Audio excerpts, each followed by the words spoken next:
Good morning, everybody. I am Mel Barrett, and welcome to Something's Off, a true crime podcast where we just on a daily basis ask ourselves, what the actual F are we doing? It's going to be an awesome day. Oh my God, hold on. I got something coming in my ear. Oh, I see. I see. I see. I had our channel up and all of a sudden it came blasting into my ears, but here we go. So as you know, we're having the amazing Emily C on this morning. She is filling in for the lovely Rebecca Lavoie, who cannot be with us. I had a major, well, no, let's call it a minor um, catastrophe right before we started. As many of you know, we are at our local beach, Rehoboth Beach, Delaware. We took a bunch of 17-year-old girls with us, and they left yesterday. So now we have the main house. And I am coming to you from Rehoboth from an Airbnb. Actually, I think it's technically a VRBO. And right before I came on, I went to plug my laptop in and discovered that one of the children took my laptop charger with them. So Lindsay's a taskmaster. She gets shit done. I was like Googling the only thing that's near us, which is like Walmart and Target, and there's not even a Best Buy here. I was going to try to go run and get a charger really quickly, but luckily, our neighbor here at the VRBO had a laptop charger, and I was able to plug in before my laptop died, because otherwise we'd probably only have about 45 minutes with Ms. Emily C, and we need longer than that to go over her site, FOIA, and find out. Crisis averted. Thank you, Lindsay. We're going to discuss a little bit more of what's to come with Emily on the other side of a quick break, and I'm going to take a breath. Good morning, everybody. I am Mel Barrett. I'm Rebecca Lavoie, allegedly. I'm Smile. Happy Monday, everybody. I am Mel Barrett. I'm Rebecca Lavoie. Happy gay summer, Mel. Happy hump day, everybody. I am Mel Barrett. I'm not humping anybody. I'm Rebecca Lavoie. Happy Saturday, everybody. I am Mel Barrett. Oh, no. I'm Rebecca Lavoie, and my mic is muted. Good morning, everybody. I am Mel Barrett. I'm Rebecca Lavoie, and that's Briscoe. And welcome to Something's Off, a true crime podcast where we swat the haters aside with our astute takes and humor and joy. And the joylessness I don't give of those a people. fucking blah. Hags.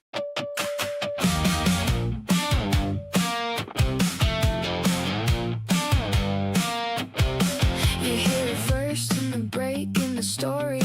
One little crack and the whole thing gets wary. A witness swears but the timeline bends. A smile too smooth and the trail just ends. Mel Barrett says, hold up, look again. Rebecca Lavoie follows every thread. If it feels too neat, then it's not the truth. There's a shadow line running through the room. Something's off, something's off. You can feel it in the bones. Something's off, something's off. When the facts won't come home. Something's off, something's off. And the case won't stay in place. Something's off. We're the ones who chase. We're gonna go members only. Yeah, we're the ones who chase. Wait, did that witness just blink 3 times? Something's off.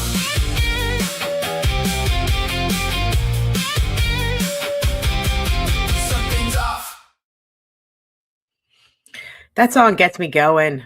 Does it get stuck in your head like it gets stuck in mine? I friggin' love our song. I wish I could just have it like in the background while I'm talking to y'all, because I would be like this the whole time. Something's off. Okay. Oh, apparently my hair, non-conversational gives me the thumbs up on hair today. I got the beach dew going on. This is what happens when saltwater air gets in my hair. Okay. I just wanted to handle a couple of housekeeping things before we have Emily come in. She's going to be in the waiting room pretty soon here. One of the things I decided to do today, which I haven't really told anybody, I just came up with this. So obviously we really appreciate it when you like the videos and you subscribe and you do all the things. You comment, you share our content. You have super chats available to you and memberships available to you. I'm going to go over our schedule really quickly for the week because it's jam-packed. If you by chance feel inclined or are able to tip, it's greatly appreciated because YouTube doesn't take 30% from our tips. You can tip to Venmo, Cash App, or PayPal. They're all listed at the top of the screen. There's also a handy dandy little QR code right over there. And all the links for our tipping platforms are in the comments in the chat. The reason why I am focusing on that right now is because I intend to split my tips today, and I'm going to be giving Emily half of them so she can, well, honestly, she can do with it what she wishes.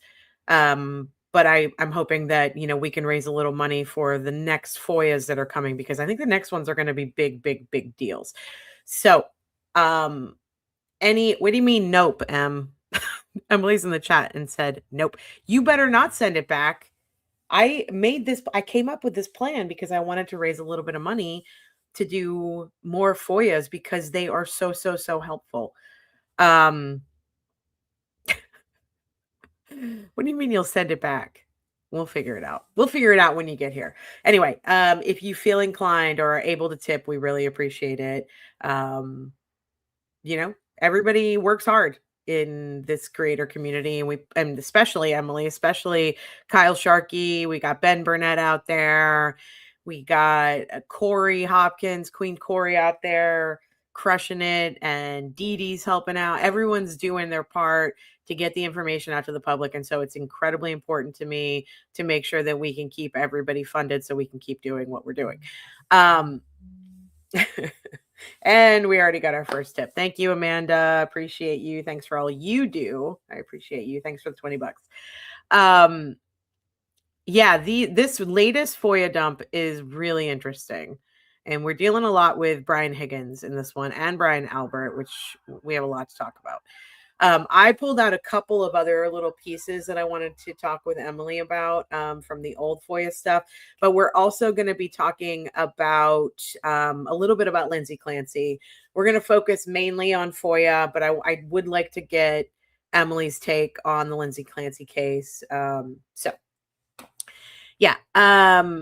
And please, donate to Turtle as well. He needs all the help he can get with his legal fight. And Karen, donate wherever you can, if you can. I understand that's asking a lot of people, but if you're able to and you feel inclined, please help the creators out and help the folks who are struggling to fight these big legal battles. Hey, Fervent in the house. Ben Burnett, shout out. Love it. I love Ben. Ben put together a really sweet post last night about our show today.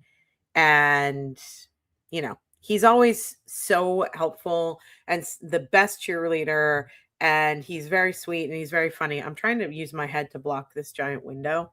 Do you guys see this big window behind me? It's like a blast of white light. Emily says she'll be along in 5 minutes as she's having an ADHD morning.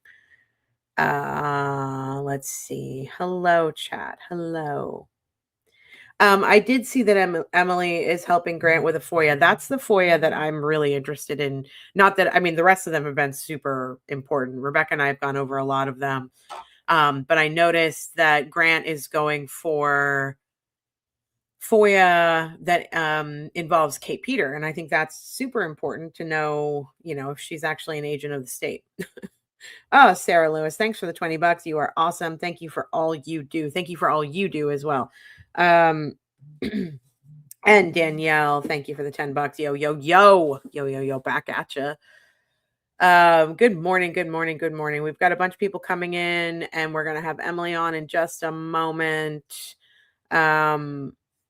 And if there's anything, if you guys have already looked at the FOIA docs, the latest dump, and there's anything that you think is important or you want to discuss, drop it in the chat and we can pull it up. And Ruby Jean, what are you talking about? Ruby just borked. Bork. Melanie Saint, thanks for the 440 joules. UNC alert. Love it. This morning, the electric company wants a tip. Yeah, I feel ya. But yeah, they're really open to like citizen sleuthing as well. So if there's anything that you guys see that we're not seeing, Emily has all the contact info up on the FOIA and Find Out website. And you can send your tips in over there. You can discuss whatever you need to discuss. You can always drop it here in the chat. Lady Harlot, does Ruby like the beach? She likes to be with us. She's not a huge fan of water. I wish, Frenchies have a really difficult time swimming because their heads are so heavy. So we have to get like a special little life jacket for her, but she really does not like the water at all. Pammer's member for 3 months. Glad you're here. Thank you. Good morning. Enjoy your show. You and Rebecca make me laugh and think. 2 things I need to do every single day. Make my brain work. Laugh and think. That should be like the tagline. That's what we want. We want people to think, to question the justice system and the media system, and also laugh. So, wow, you guys are crushing it with the tips this morning. Thank you so much. Emily Aarons, thanks for the $10. Something's Off is my favorite show. Also supporting fellow Emily's and Razio. Oh, that's Luna. I know you, Luna. $25. You are amazing. Thank you so much. You guys are amazing. Amazing. Every time we need to like get something going, this community really comes out and helps. And that is something beautiful. And I appreciate that. Emily has become one of my favorite presenters in this space. She's brilliant, but also fair and transparent. Absolutely. I say borked, non-conversational. I say borked instead of barked because that's what Ruby does. It's not really, she doesn't have like some big ferocious bark. It's more of a bork. But yeah, she's doing great. She goes with us most places. Wherever we can take her, we take her. We haven't flown with her yet, but we might try that soon. And I will tell you that we are all working really hard to try to figure out if we can do this meetup in Chicago with Defense Diaries. I talked to Bob the other night after they got back, and it sounds like they might be available. So now just need to figure out if our friend Rebecca is available and if we can make it there. And then we'll be hooking up with our friend Sarah Carradine from Crime Scene, who will be on with me on Wednesday. So we're hoping to do a little bit of a creator meetup in Chicago if we can make it work. Holy shit, 2 of my favorite girls in one place, Shannon said. Oh, I think we have an Emily C in the studio. Are we ready? Let's welcome Emily C. Hello, love. Yeah. Hello, Mel Barrett. How's it going? Good. Can I explain to you what just happened in my brain this morning? Yes, please. I'm like such a mess. So you texted me this morning and you said, I'm going to do a quick little intro. You can come on at 9:40. And my brain said like, oh, wow, your whole morning just cleared up. Let's start some projects. And I started doing like 50, I have like piles of laundry around me now. I started doing like 15 different things when suddenly my brain was like, 10 minutes actually isn't that big of a difference from what you were planning. And you don't have time to do all of this. Nope. And now I'm a mess again. So it's okay. I mean, if you need to do laundry, we can talk through it. No, I feel we're fine. You're good. Wait, explain to me, everyone in the audience, say hello to Miss Emily C. First of all. Hi, and friends. Explain I have so many things that I'm excited about today. Okay, I'm excited too. I have a few things, but I'm excited to hear what you find interesting. But tell me why you wouldn't be willing to accept money. Because everybody's being so generous. We have like a slush fund right now. And this is why it's so funny when certain people are rude to me about the FOIA fund and say I'm grifting off of it. I literally will make posts on Twitter that are like, please stop sending money. We already have more than enough to fund the FOIAs that we already have out. I'll let you guys know if we need anything. And then I'll have like $250 come in from that post. And I'm like, you guys need to stop. But I did think of something that actually I think we would be able to, I have a good idea that I think will end up generating more FOIA requests and we'll be able to use our slush fund. So a lot of you guys will like tweet at me or Kyle and say like, has anybody FOIA'd this yet? Like I have an idea for a FOIA. And I want to take a second if I can and like tell everybody the process of this because there's a part where I can come in that I think I can be much more helpful. So the way that FOIAs work is you send out a letter. I've never actually done one. That's the other thing people need to know. I am just the social media bank account person. Kyle I'm going to has bring done, up the FOIA site just so everybody can see it. Perfect. So go ahead. You keep talking. So Kyle's done all of these requests where he sent out the request, got a response. And the reason why the FOIA fund started was because there was like a little graveyard of funds that he was like, this is more than I wanted to spend. I didn't want to spend anything, and it kind of just went to the wayside. Yep. What you guys could do that would be amazing, you could send that first letter. So send out, you can do it in AI, just say like, write a FOIA request to the Canton Police Department or whatever, whoever you want the information from for X, Y, and Z. And then they'll get back to you and they'll say, this request will take 4 hours at $25 an hour. It will be $100. If you send me that letter, like that second correspondence, I can send out a check that day for it. Okay. And then that way it's like, we'll be getting that request back in the next like 4 to, however long they take to do these things.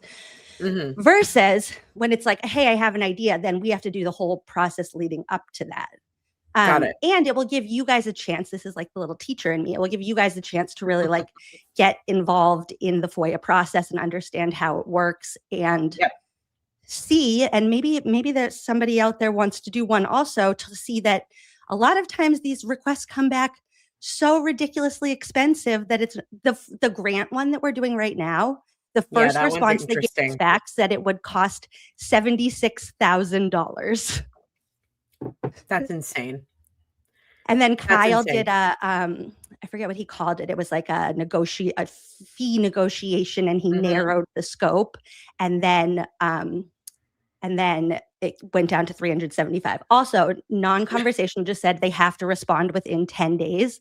That's the other thing. So if they don't respond within 10 days, then your request is free. And then you just send me that correspondence. I'll send it out and bing, bang, boom. It's amazing. I've done a lot of independent FOIAs, and they're not all FOIAs. I mean, FOIA is, the federal, it's the federal response. Some states have right to know, like New Hampshire is a right to know state. And so if you were to submit there, whenever I do my investigative podcast, I'm constantly sending out FOIAs, but I'm just using that as sort of an umbrella term for getting information from the government, which they are supposed to be providing to us as long as it's not private information. There's a really interesting case going on right now. I don't know if you've seen it, but Katie Fang, who is a pundit for, I think, MS Now, but she's also a lawyer. She basically made a request. She sued the government, Todd Blanche in particular, to get, I believe it's 6 or 10 files released from the Epstein files that should not have been redacted.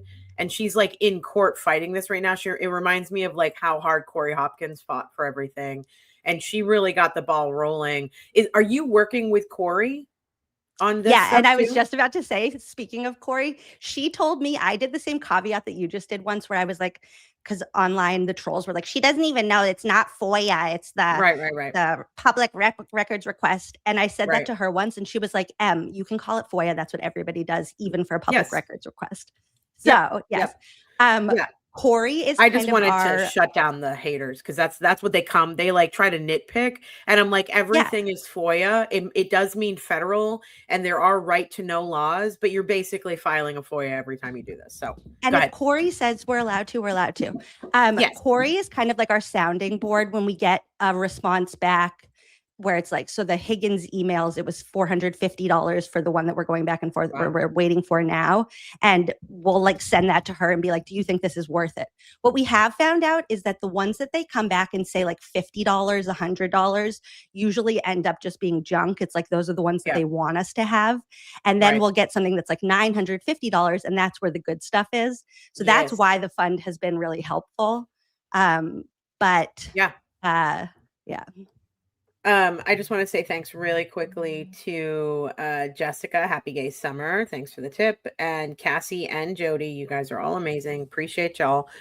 Everyone, do not mansplain FOIA. I'm not even the mansplainer here. That's Rebecca. You can mansplain anything to me. It's debatable if you're going to be right or if I'll listen. But Right. you can say whatever you want. So tell everybody the website address so they can find it, because it is sometimes difficult to find it. Anytime I've ever Googled it, I have a hard time because I already know the site. I don't know why, but tell everybody the site name. We can put it in the chat. I think I need to do something with like Google Analytics to get it searchable on Google, because a lot of people have said that. So the site, and this is thank you to Trial Channel. Trial Channel bought for us FOIAandFindOut.com. Okay. So you just go to FOIAandFindOut.com. It redirects you to this Google site. And the purpose of the site was there would be a lot of times on Twitter that like for a couple of days, a FOIA drop would be like circulating on Twitter and everybody would be like screenshotting it and talking about different things. And at first I was like, where's everybody even getting these from? And then I realized it's always Dee Suspicious Sauce or Kyle Sharkey. So I would check there. But then after the like initial kind of excitement where it was circulating, it would kind of die off. And then if I ever wanted to find something from that drop, I would be like searching their page, like scrolling down. And there wasn't one place where all of these lived. So I wanted to have a resource that people could keep coming back to. Yeah, I really appreciate that. Rebecca and I used to do the same thing. What we would do is we would go to Twitter, we would scroll through Kyle's tweets, and then we had our own sort of text exchange that was separate from our talking text exchange that was like called links or whatever for something's off, and we would all day long just drop something's off, links. Something's off. I know, I love it. It gets stuck in my head. I love so it so good. Much. But yeah, so we would just drop the links from Kyle or Dee into our text chain so that we could bring them up when we were on the show. And it was just like going back to find where something was so difficult. And this is amazing. One of the resources I use, that's my favorite part. Let me see if I can pull it up. So every single notice of discovery you guys get, which is basically each time you file a FOIA request. So we're looking at so those are different. Can I explain those for a sec? Because those are kind of separate from like us filing. So and this is something that that a man on the internet has been like annoyed at me about. So the notice of discovery drops, these big folders that have all of the stuff from the Karen Read trial, those are from an initial FOIA request that like basically everybody submitted. Like Fox 25 probably submitted it. Brian LTL did, Kyle did, random people just on Twitter all filed the same request, which is like, please give me all of the notice of discovery that the defense team received throughout the Karen Read trial. And because, and a part of that, I think also was Corey's lawsuits, I think. Just give Corey credit for everything. No, I think you're right about that, because I remember the timing of Corey. That's when we first started getting all of these documents and having to go through everything, was when Corey's FOIA went through. But go ahead.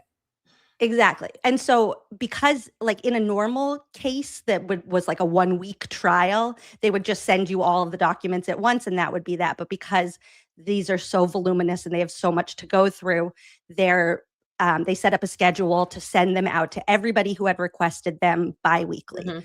And what they're doing is just going through from start to finish all of the documents that Karen Read's team received throughout the trial. And what's getting interesting is the first couple ones, so that like February, April, May, those are kind of like the normal things that a defense team would receive during trial. It's like the Massachusetts State Police reports and the 911 calls and like the normal things you use to build a case. And now that we're getting deep into the retrial, we're getting like Turtle Boy videos and like voicemails for Hank Brennan from like unhinged people on the internet. And it's getting really, it's just going off the rails in the way that you really would expect with this disaster. Absolutely. One of the things that I really love about how this is broken down, because this is the easiest way. I think it can be overwhelming when you look at all these. I don't even know if this is on the screen. Hold on, it's not. Let me share this really quickly. So I just clicked on whenever I go into one of the notices of discovery that you have up, like on the main page, I always click on the all documents link. hold on. Notice of discovery. And then once you click on that all notice of discovery, all documents link, you come up with all the file folders that are within that FOIA request. And the best thing you can do, in my opinion, is click on this one, which is always at the bottom. And so it's their cover sheet. It's not on the screen. Oh, sorry. I always do that. And unfortunately, every time I click out of and then it opens in the new window. It opens. Yep. Hold on. Notice of discovery. Okay, here it is. So once you click on all documents within the notice of discovery, it shows you every file folder, and then at the bottom there's always a letter from the NCDAO. And in that letter, it breaks down every single file they've given you, and it breaks it down by notice of discovery. So in this one, for instance, Commonwealth's notice of discovery 36, it tells you everything that's in there. So if you want to look for it, you can go back to the nod that it's in and pull it out. And it's how I found the voicemail to Hank Brennan, not from the guys in Arizona. Do you remember the one where he said he's going to stick a McDonald's French fry? No, somewhere inappropriate. Not that one either. It came from the woman. It's like a 3-minute long voicemail from a paralegal for the Justice Department. Do you remember this one? Did you listen to this one? Okay, no, I have it up on I have it up. I am going to put it up. I've played it before for the audience because to me it's really important, like what she's saying, although it's a little bit unhinged and pretty funny. Where did I put it? Hold on, I gotta find it because I have so many tabs open. Okay, here it is. But that's how I found this. It wasn't actually in like it like one of the folders would say Hank Brennan voicemails. This is separate from that, and I don't know why, but that's because what it is. I think that they do that's it. Everything feels like there's something missing, or there's like in the trooper notes, there were so many things redacted that I was like, this feels like, okay, redact their birthdays, redact their addresses, but what is this whole redacted page in your notes about? I think they're still holding things back from us. With the troopers' notes, how about the way that they were scanned too? They were scanned with the edge of the page off, so there were definitely some important words missing because of the way it was scanned. So ridiculous. So let's listen really quickly to this voicemail. It's a little unhinged and it's almost 4 minutes long, so we won't listen to the whole thing. But I love a little unhinged. Okay, let's listen to it then. Hi, Mr. Brennan. If this is your voicemail, you're not listed in the select by name directory, understandably. But especially now, I'm a former paralegal at DOJ, but now living in Tennessee, retired because of a disability. And I just have to say I'm so disappointed in you. I left a message that was actually present for Mr. Lawley at the end of the other trial because I felt like he was kind of being forced to turn a blind eye and may even be trying to intentionally lose because he deep down has his own suspicions. You must, or you are really not watching the entirety of the previous trial. But I want you to know that what you're saying today is in direct contradiction to your own former witness. Wait, can you pause for 1 second? Testimony, where he said he let Chloe out. Yes. Do we have a date on this voicemail? Yeah. Hold on. I have to go back to look for it. Where is it? I feel like I did remember this, or maybe I remember her. Maybe we heard the one that she left for Lally, because this does sound vaguely familiar. Yeah, okay, hold on. I have all these files open. This was in Notice of Discovery 56. If you don't have it right away, that's fine. But what she's about to say about Brian Albert bringing Chloe in is the actual, like, very important detail from the trial that I feel like a lot of people gloss over when they're like, maybe it was outside, maybe they were in the garage, maybe. And it's like, no, Brian said Chloe and him were in the living room. So everybody's in the living room, the end of that conversation. Yep. Okay, let's listen to this. And while we're Yeah. listening, I will go look and see where it is. Outright at that time because he knew that some experts may deduce that they are dog bites, and that was leaving open the possibility that she attacked John's body outside where it wasn't even there yet. But at that time, when they later said that Karen hit him, you must know that there's ample reasonable doubt, or you wouldn't be going after expert witnesses. And just as a Christian, I am a very astute former paralegal, but also as a Christian, you're going to have to answer to a higher power. And right now, I would like to go with you to see Chloe, since she takes to be around, and say, sick of myself for her to bite either D.A. Morrissey or you. But somehow I still don't feel like that way toward Mr. Lawley. And then you'll have a comparison of exactly what her claw and bite marks look like. And what does it matter which the doctor is not contradicting herself about? And it's misogynistic of you to suggest that she is. And like one person in the chat I've been watching, it said she would like to see you go after the ARCA experts, but apparently you really are. But you probably speak with more respect to them. But now you're going to have to say that they're from the FBI. What was that?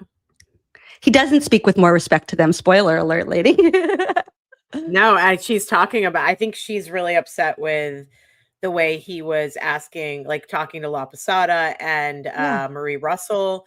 Like, this woman is taking offense to that.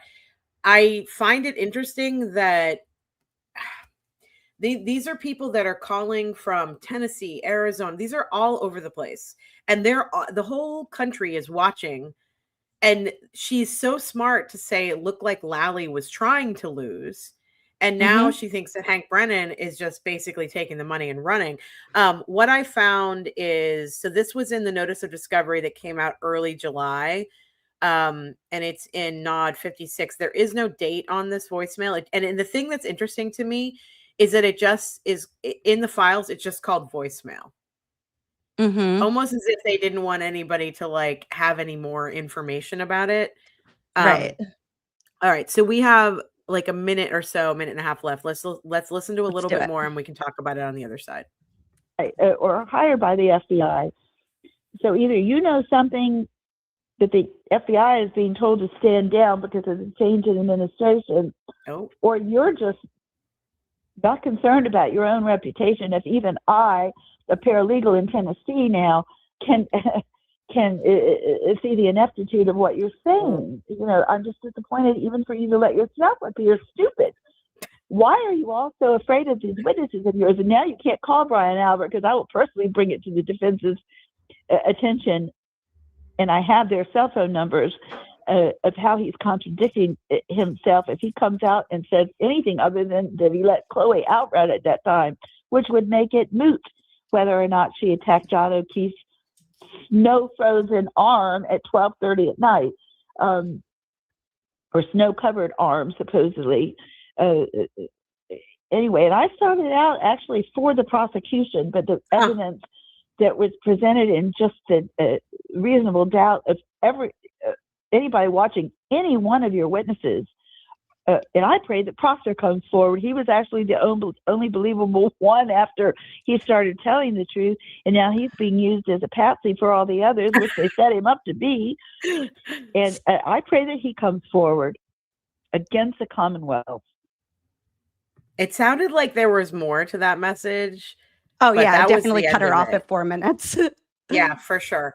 For sure. And I just want to say, I know that there are some trolls coming in the chat. Everybody just ignore. Just one singular we're happy troll. to take the $2. You know how it goes. Let's just completely ignore. So what's your take on like what she's talking about? We talked about this a lot there's been a lot of talk about Chloe lately, because in the past 2 notices of discovery, we've gotten the bite mark analysis. We've been talking a little bit more about Garrett Wing. In this last discovery, apparently Morrissey paid somebody to go transcribe Melanie Little's videos with Garrett Wing when it just shows you how old and like they're such Luddites that they don't realize that there's already a transcript on YouTube. So they wasted the taxpayer money again to go transcribe this video where Melanie Little interviews the dog bite expert, basically. So what are your thoughts about Chloe? Like, what happened with Chloe that night? What do you think happened? Okay. Well, first things first, can we respond to this fervent comment? Because Yes. I have an important thing for him. Add this to my folder of requests, fervent. You should open a dedicated hotline like that, have people call in for a week and turn it into a song. You're welcome. Okay, what are my thoughts? So I've said from the very beginning, I don't love to do theories because I think I think there is evidence out there that would allow us to actually just know what happened, and it's hidden somewhere like in a box in Lally's smoke-filled office or something, which makes it hard to do theories. However, like I was saying earlier, the Brian Albert telling us I let Chloe out back, or telling the federal grand jury actually is when this first came out. I let Chloe out back, and then she stayed with me where the people were just for a little while. Tells me like that whatever happened right there very quickly. Like she was only there for a little while. Whatever happened, I'm assuming that there were like some pushing and shoving, not like a full-on brawl. And then Chloe got involved and it was pure chaos. And then a very drunk person did something very stupid and kind of like blindsided John. And he just fell in the most like unlucky way. Like if he had fallen 1 inch this way or 1 inch that way or this whatever, then he would have just stood right back up. And it was just all a terrible accident. And that was that. Obviously, those are bites from Chloe on John's arm and not scratches from a taillight that somehow went through a sweatshirt, came back out, landed over there. With the Garrett Wing stuff, I wonder if they had that transcribed because they were collecting like rebuttal evidence in case he was able to be called, in which case like you were going to make the biggest fool of yourself. Yeah. And to me, I always want to think that Ani Bev was just like, she was tired. She really wanted to get down to the Cape. She just wanted to get out of there by 3:30, 4 o'clock every day. And she was exhausted. But then sometimes when I see decisions that she made and the power that she had over what was allowed into court, including Garrett Wing, including the fact that we almost didn't see Arca in the second trial. Like, I think she was this close to being like, especially with the whole, acting like Jackson had done something nefarious because they paid for their travel. Yeah, she had grave concerns, and then chastising Jackson in open court, or not open court, but not in front of the jury, but in court. The way that she handled all of that, to me, it feels very much the way that Judge Gilday is acting. And I think a lot of people have made the connection that they're Uncle both Bev. acting in a certain way. He's an Uncle Bev. And to me, I'm trying to figure out the motivation behind it. I don't want to think it's for nefarious means. I want to think that they are like being protective of the Massachusetts court system and they just don't like outsiders.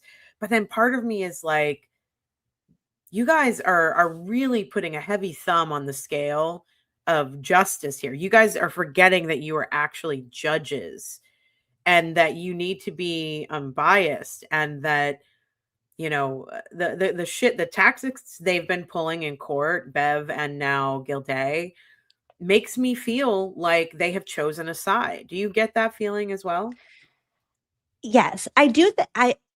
If I'm looking at it in like the best possible light, however you're supposed to do that, I think there is a piece of it where judges inherently need to believe that law enforcement is believable and trustworthy and good, because if they're not, then their court system doesn't run smoothly. Like if they they've been judges for a long time, and they've seen hundreds and hundreds of police officers take the stand and say, this is what I saw, this is what I did, this is my report.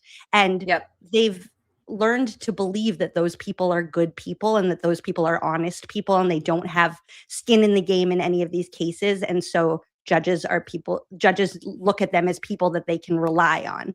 And if they are not people that they can rely on, it kind of throws their whole world out of whack, where it's like, wait a second, like this defense team is telling me that like this police officer worked with his whole department to lie about everything that's being brought into trial. Like that can't possibly be. This defense team must be crazy. Like they're trying so hard to just make something up to protect their client, and that must frustrate them. That's looking at their decisions in the best possible light, ignoring the fact that it could also just be corruption. Right. Yeah, it's kind of terrifying to me, and I don't think it's just, the Commonwealth of Massachusetts. I think it's sort of across the board right now that we have, it feels like a lot of corruption going on in our justice system. And I don't know if it's that, I think it's judges having a lot of power, prosecutors having a lot of power in this system. Somebody mentioned in the comments, hold on, I just want to bring it up because I found this really interesting, and I don't know if you've had a chance to look at it yet. Simna said, the DUI guy, which is Larry Foreman, did a stream on a letter calling out Ani Bev. It sounded like it was from another judge, in my opinion. Do you know what I'm talking about? I'm going to pull it up on the screen. Was that his show from yesterday? I don't know what show it was. I actually didn't watch Larry's show, but I saw the letter because Dee Dee posted it. And so I just wanted to, hold on a sec, I'll pull it up. The thing is, what I can't figure out is where is this coming from? Where is this letter coming from? Do you know what I'm talking about here? I haven't seen Let me this. see if I can find it. Okay. I'm going to read it really quickly. I love being read too. Okay, good. Actually, this was Kelly, not Dee Dee. That's why, because I don't recognize Kelly. I don't know where this came from. We love Kelly Steffi. Okay, I don't know Kelly, so I want to that's why I'm asking if you had known about it. Click follow. Everybody follow Kelly Steffi. She's so good.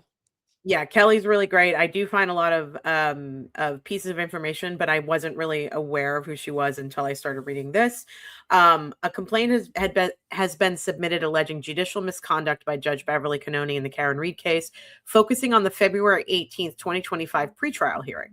Okay, I'm going to read the complaint to you, and I don't know where this came from again, so I want to understand where it came from and who's writing this. And I don't know if we have that information yet, but you let me know what your thoughts are when we're done. This is a complaint against Judge Beverly Cannoni, judicial misconduct in the Commonwealth versus Karen Reed, 2282 CR 00117. Introduction. This complaint addresses the conduct of Massachusetts Superior Court Judge Beverly Cannoni during pretrial proceedings in the case of Commonwealth v. Karen Reed. Particularly focusing on events from February 18th, 2025, the actions and statements made by Judge Cannoni raised serious concerns regarding violations of constitutional rights, Massachusetts state laws, and the Massachusetts Code of Judicial Conduct. Factual background. So this is the February 18th, 2025 pretrial hearing.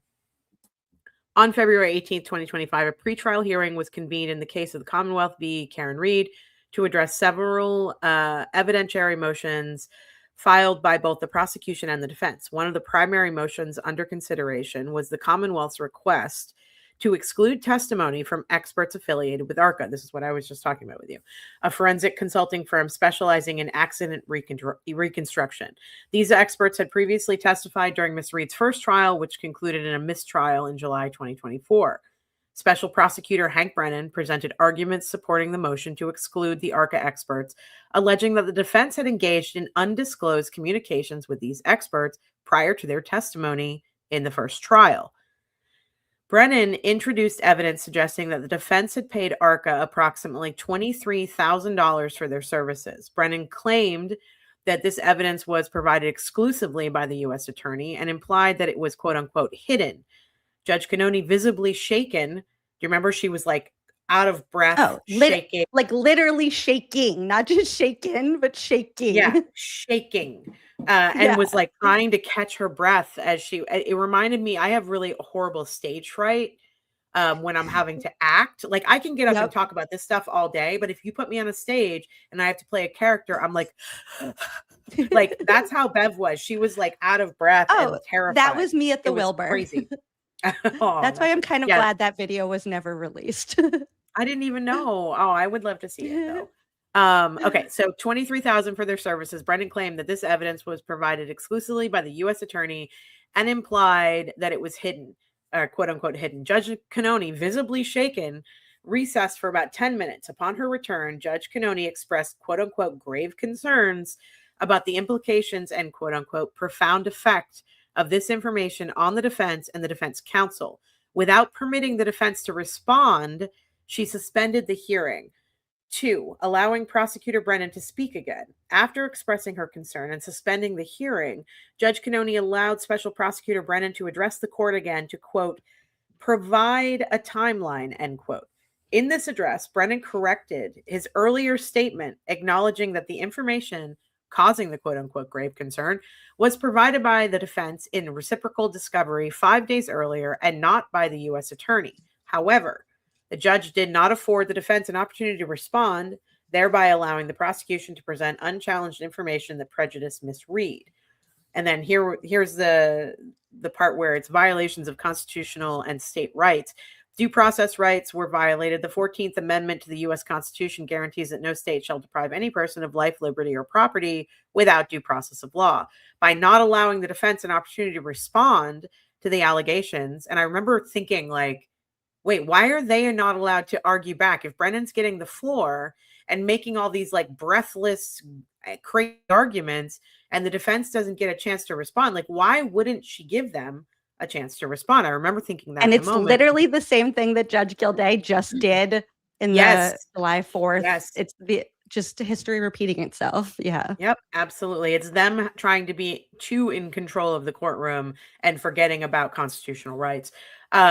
So they didn't give them an opportunity to respond to the allegations and permitting the prosecution to present misleading information unchallenged. Again, this is another judge allowing one side to present misleading information that goes unchallenged. And they're saying this person who wrote this is saying Judge Canoni compromised Miss Reed's due process. And then impartial tribunal. The Massachusetts Declaration of Rights, Article 11, ensures that every citizen has the right to be tried before an impartial judge. Judge Canoni's actions, including expressing grave concerns based on unverified information and suspending the hearing without defense input, indicate a lack of impartiality, thereby violating this right. It's a really good point. It makes me think that the person who's writing this either has a legal background or might be a judge. I'm not sure. I think Larry Foreman is positing this might be a judge. And then the next section is violations of the Massachusetts Code of Judicial Conduct. Canon 1, upholding the integrity of the judiciary. The canon mandates that a judge shall uphold and promote the independence, integrity, and impartiality of the judiciary and shall avoid impropriety and the appearance of impropriety, which, I mean, that boat has sailed with Judge Canoni. So, I mean, like that from the first trial on, I think we watching, maybe I'm speaking for other people and I shouldn't be, as I was watching, realized that there was, again, an appearance of conflict here. Yeah. If she has any, I mean, what was it? Was it her brother or it was her brother that represented Kevin Albert, right? Chris Albert. Chris Albert. That's what I meant. Chris Albert. Mm-hmm. In the motor vehicle death that he was Peter involved Berger in. of it all. Yeah. That right there should have been it. That should have been it. But then there was all the other stuff about her rental place in the Cape and all that stuff. There was so much of an appearance of impropriety, and I just can't believe that she made it through the first trial. Okay, Canon 2 is performing the duties of judicial office, impartiality, and diligently. We understand what that all means. I'm not going to read that whole thing. And then Canon 3, conducting personal and extrajudicial activities to minimize conflicts. This I thought was interesting. A judge shall conduct personal and extrajudicial activities to minimize the risk of conflict with the obligations of judicial office. While the rule primarily addresses activities outside the courtroom, Judge Cannoni's conduct within the courtroom should also reflect a commitment to avoiding conflicts that could impair her impartiality. I think she failed 100% at that. Obviously, the next category, potential impact on the jury pool and a failure to address Rule 14 and Brady violations. This one I wanted to go over just briefly. Throughout both the first trial and the ongoing pretrial proceedings of the second trial, the Commonwealth has committed multiple violations of Rule 14 and the Massachusetts rules of criminal procedure and Brady doctrine, which requires the prosecution to disclose exculpatory evidence to the defense. Despite these violations, Judge Cannoni has consistently failed to sanction the Commonwealth or provide remedies to the defense. I mean, we saw that in every pretrial hearing, that she was just letting Adam Lally drag his feet in the first trial. And then to see later on Rosemary Scapicchio with Lally on the stand for the Miles King case being like, tell me your process for obtaining discovery. And he's like, well, I keep asking for it. I have a checklist. I have a checklist. Did you keep any notes? No, but I have a checklist. And then if they don't, what happens if they don't give you what you need? Well, I send an email. The fact that they are just allowing these prosecutors to do this is insane. Anyway, this letter is signed by Nicholas Tabus, who is a concerned citizen, but I have no idea who this guy is. Have you heard anything? No. And I hate to burst our bubble on that. It is perfectly well written and like a great summary of how we all feel. I think it is the equivalent to all of the like unhinged emails. I think it's the same as like when Kate Peters says that she's filing a bar complaint against David Yannetti. I think it's just that.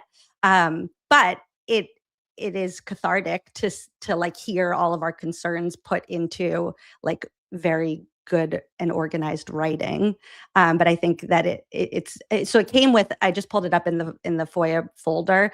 The right before the actual attachment is an email that was to Hank Brennan and CC'd Liza Little and says, good evening. I am writing to inform you that I have independently filed a formal complaint against Judge Bev Cannoni. I'm pretty sure it went right into a paper shredder.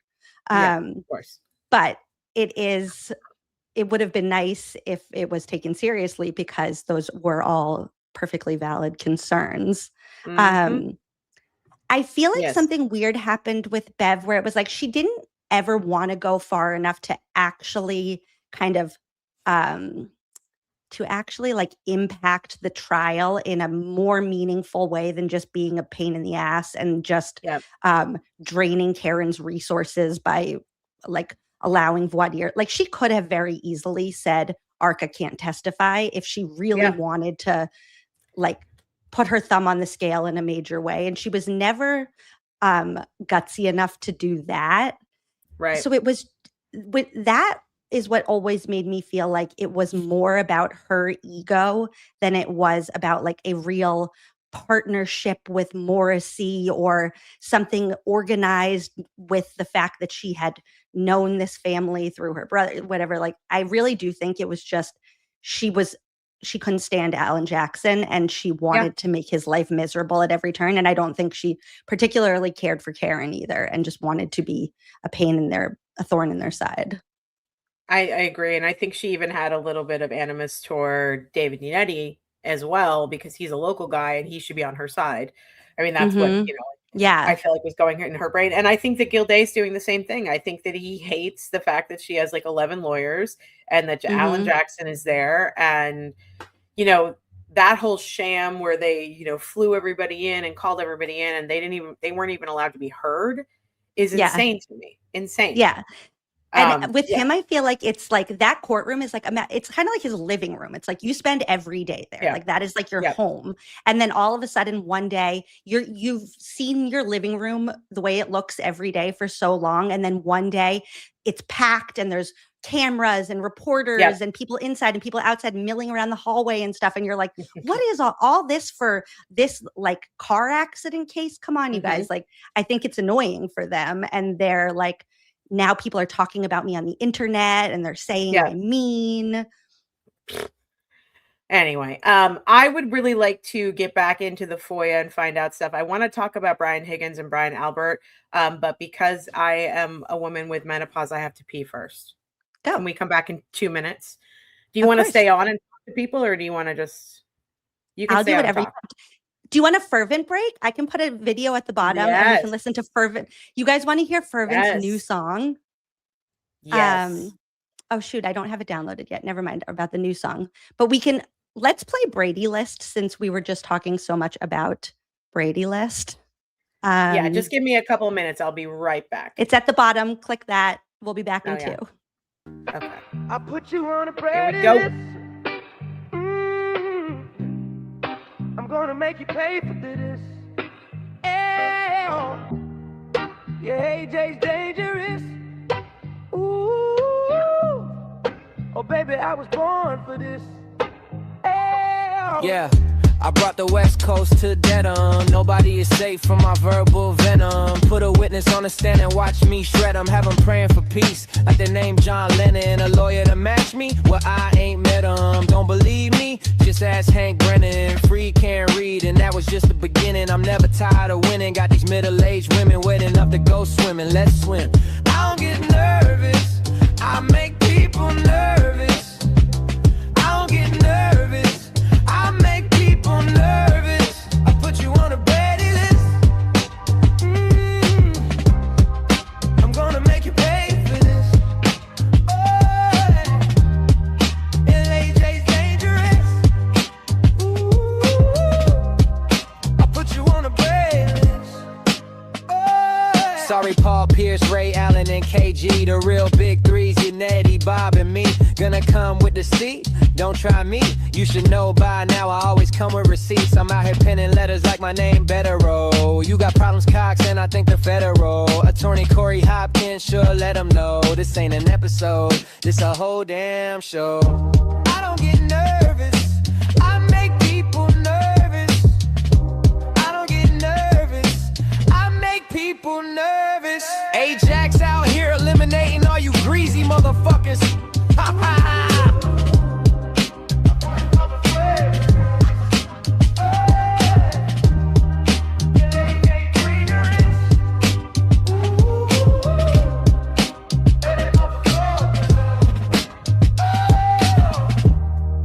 I'll put you on a Brady list.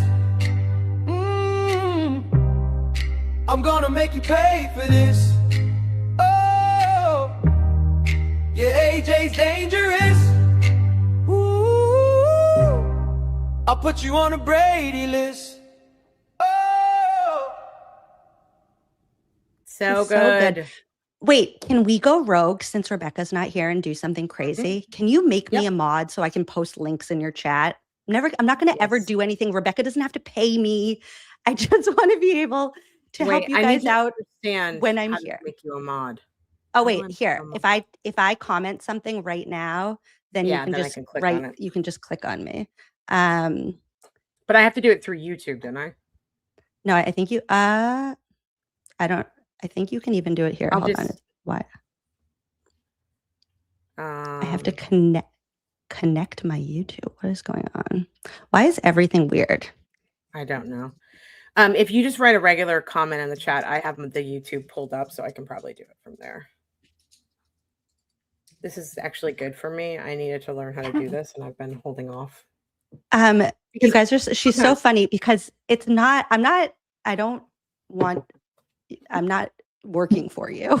But if you're like talking about a channel, I can post a link, and it is zero work on my end. If I can't be here, I'm not here, and then you're just back to normal.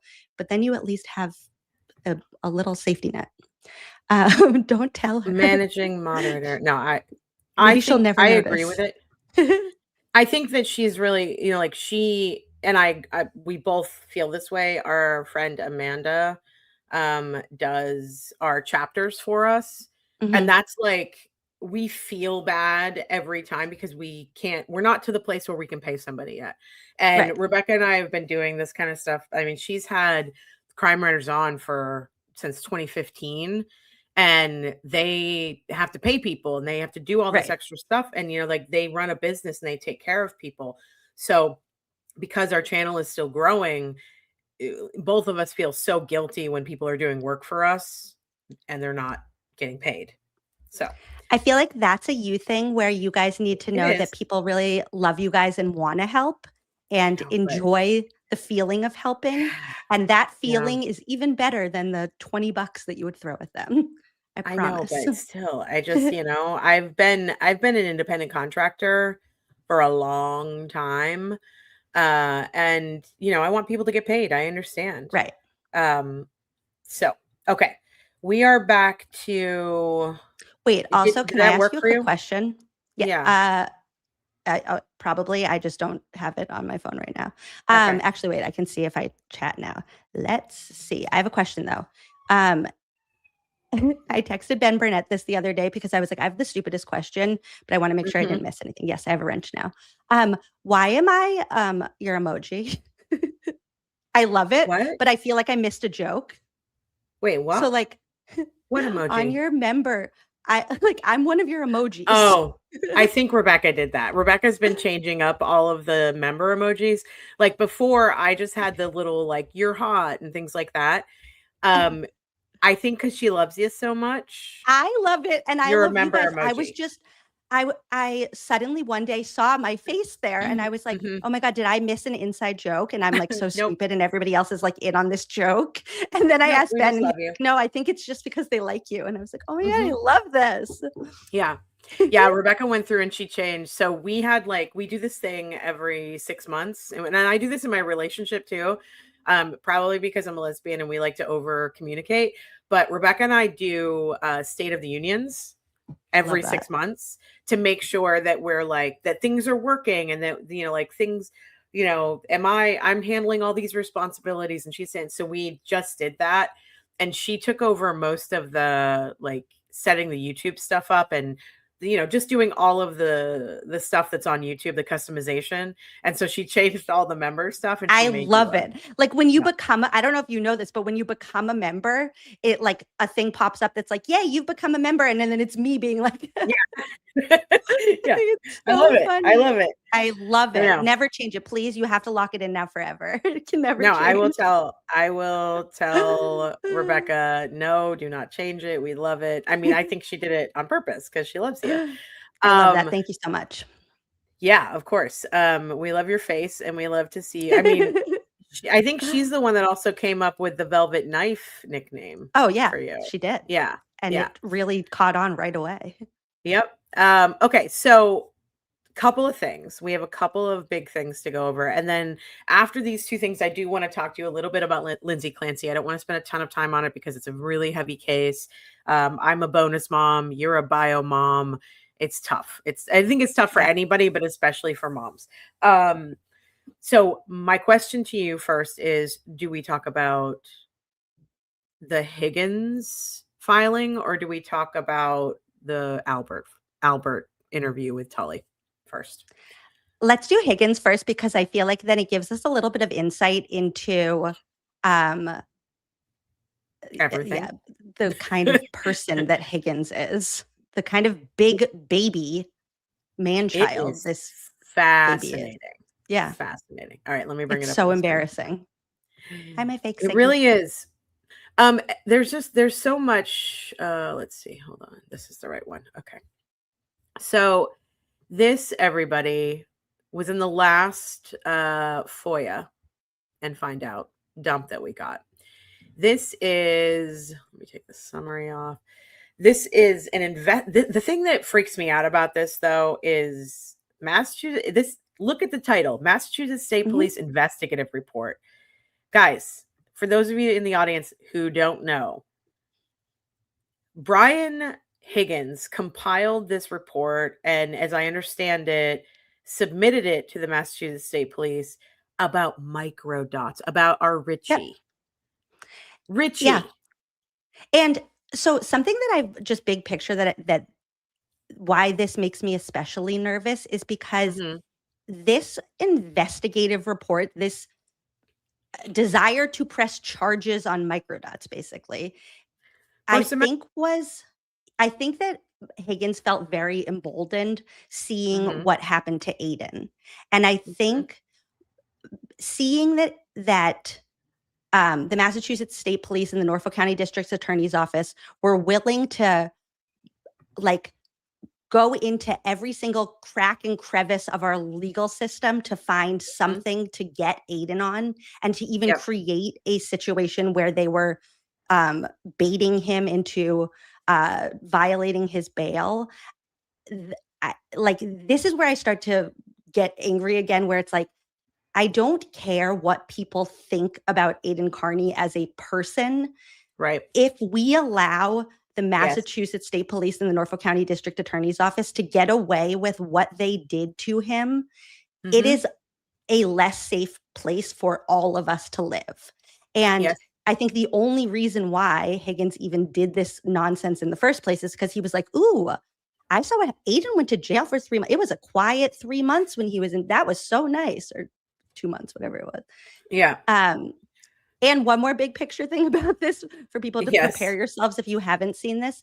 Imagine that like you're asking like a high schooler about their day and they're really mad at their best friend, but then there's also like other drama going on. So they just kind of throw it in like, I'm really mad at my best friend because X, Y, and Z. And then also this guy, John, and this other guy, James, they were so mean to me in this. Why are JFK and James Jackson included in a investigation into microdots? They're not affiliated with each other. They didn't influence each other. They didn't do anything together. It's just him whining and piling on and being the biggest baby. Absolutely. Yeah, and let's go. He basically here's the thing. Like, I agree with most of what you said. I do think that, I mean, here is Brian Tully involved in this again. Of course. Which to me, like, Tully has his hand in everything. And once we get to the bottom of everything that Tully did, I think we'll have a better idea of what happened here. I think Tully was on this side of things, in my opinion, responsible for this part, the cover up. And I think that, I don't know if Brian Higgins, I think it was more along the lines of like, Brian was, like you just said, complaining like a high school kid to Brian Tully, and Tully was like, well, let's get an investigation, like what we just did with Aiden. And that's what you were just saying. And he sat down and was like, give me everything you got. But if you notice, you're bringing up JFK and LTL. What's it JFK and LTL with the Kevin? JFK and John Jackson. John Jackson, that's what I meant. With the Kevin James from Jackson. Southeast. Sorry, James Jackson. John Jackson is John O'Keefe's friend. With the Kevin from South Boston thing, you notice that Tully doesn't even ask him what he's talking about. Of course not. Which means that, like, this is just like everybody knows, and they're trying to pile on, and it's ludicrous.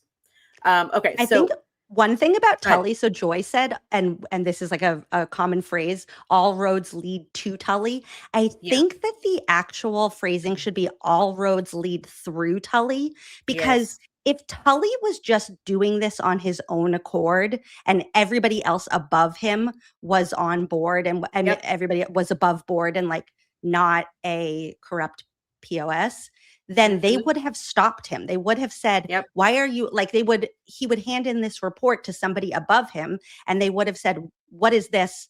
Throw it in the paper shredder with Thomas's thing and go back to the academy and like learn what you're supposed to be doing in your job. Instead, all of these were taken seriously. I think he's following orders from somebody. So I agree that he has his hand in everything, but I don't think it starts with him. I think it just goes through him up the chain, and who knows where it stops.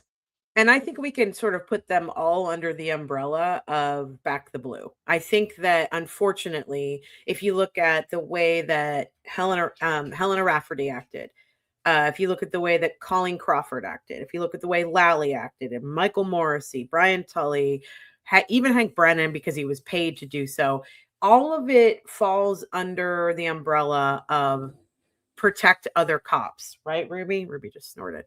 Protect the cops. A cop died. We can't blame this on another cop. Blame it on the outsider. And they went with that. And everybody who's like, oh yeah, if this was really a conspiracy, you got 50 people in on the conspiracy. No, you don't. You have one mindset for the Yeah. conspiracy, and that is Back the Blue. And I think when you understand that, it shows you that a lot of these guys, these women and men, are used to doing this kind of stuff because their baseline is Back the Blue. And Right. so anyway. And there is something else to it, because then you hear from like retired police officers like Peter Murphy, who knows all of these people, and he tells us what he would have done differently, which is basically, I would have investigated and then backed the blue once I confirmed that they were people that should be backed in this situation. And we see other places where, like, there was just a police officer that is now on trial for basically doing a similar thing to what Proctor did, Yep. going through women's phones and doing gross things to them. There are police departments where they are very staunch, back the blue. I have my brother and sisters in blues back, but if they do something wrong, I want them out so that we have the reputation of like being people that are trustworthy and that support the community. And there is just something weird happening where it's like all of the nefarious actions and corruption are just like, yeah, that's just what we do here. Yeah. Why would you say nefarious, Emily C? Nefarious. Okay, I'm going to try to go through this really briefly. Do I have it up on the screen? Yes, I do. Okay. I'm used to having two monitors in my pod studio, and I just have my laptop here. So I'm like, what do I have I it on need the somebody screen? to teach me how to use two monitors. It's so helpful. I have to tell That's you, what everyone says.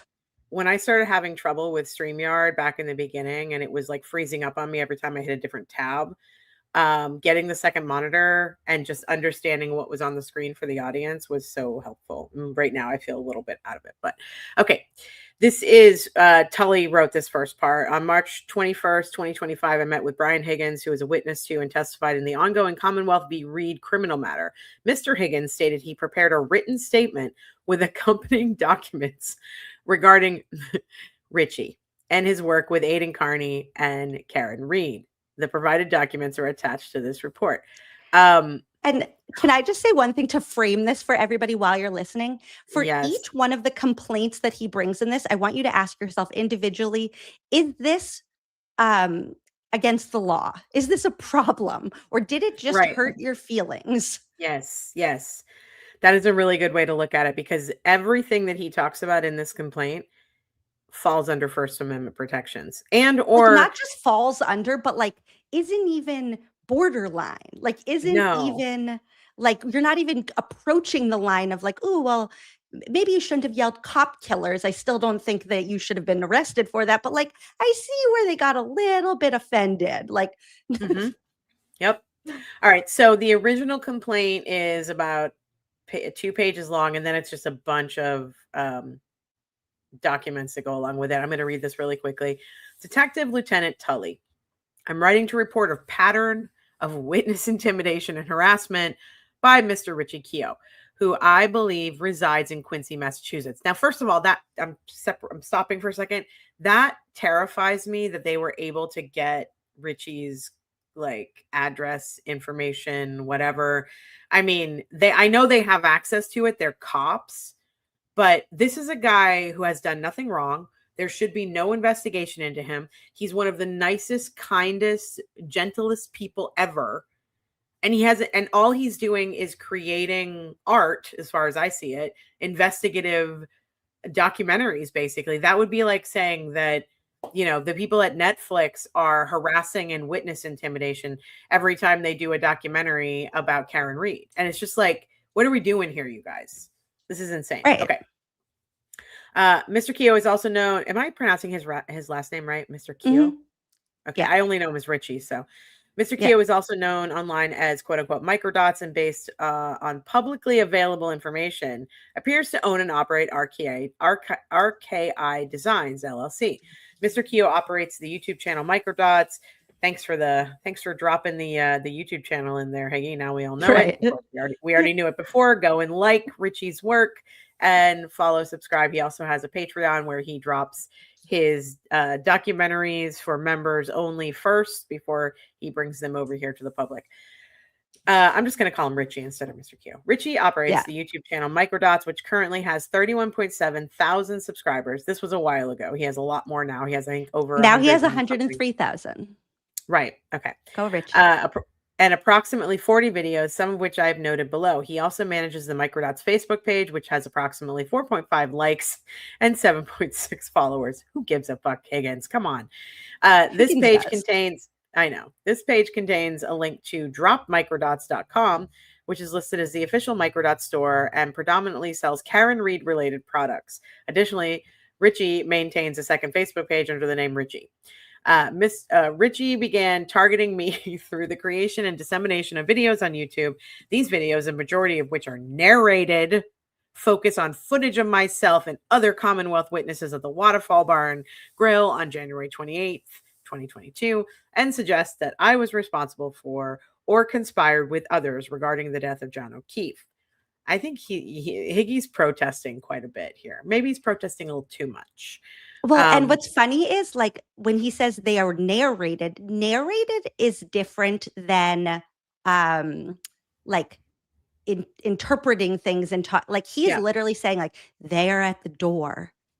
Higgins turns around. Like he's literally narrating. So, I'm so sorry that your own actions make you feel so scared. Yes. And they're not even Richie's voice. It's that English dude that I love so much. His voice is very soothing to me. Yeah, I love it. It's AI. Yeah. The videos have been widely circulated on platforms such as Facebook, YouTube, and X, formerly Twitter, no shit, and utilized as repeated content by other YouTubers. Guilty.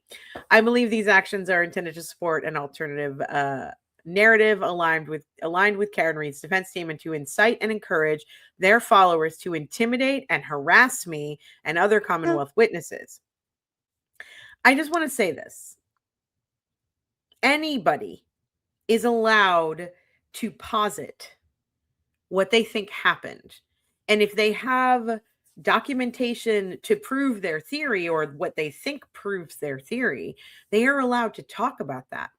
They can talk about it on the court steps. They can talk about it in the public square. They can talk about it on YouTube like we're doing right now. Is this witness intimidation?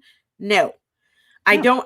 The fact that a federal law enforcement agent is acting like Richie did something wrong terrifies me. Do you have any thoughts? Yeah. Well, Testify, their fundraising campaign, to protect the House defendants, whatever. They doxed me in January, and Yuri Buchanan, and they like made this whole kind of like hate post where they clipped videos of me talking about children's books and then said like, I was nice when I talked about children's books, but mean when I talked about them. Basically, I'm summarizing. I bring that up to say Yuri Buchanan has been promoting Testify. He has a bunch of Twitter and Facebook posts promoting and inviting his followers to make donations to them. Right. It feels very similar where it's like, they just did to me what you're mad about other people doing to you guys, but you're promoting them. So you know that this is not actually a problem. You're just trying so hard to protect yourself. And why? And when Higgins is doing this, it feels like he knows that nothing will ever happen to him, because if this was a normal police department in a normal place, they would get this report and be like, hold on a second. This man doth protest a little too much. Did we clear? Can you get those initial paperworks? Was he ever cleared as a suspect? Like, Richard Allen was arrested for way less than this, just for going and saying like, oh, I just remember I was on the trail that day or whatever. Higgins is saying, I did something bad and now I'm scared. And he has no fear that they're going to turn around and say, put your hands behind your back. Nope, none whatsoever. He has no fear. And that's the thing. I feel like the tactic they're taking right now is filing these civil complaints, filing this, whatever you want to call this, that starts an investigation within the Massachusetts State Police. they're trying to be proactive in and saying, you know, this is happening to me.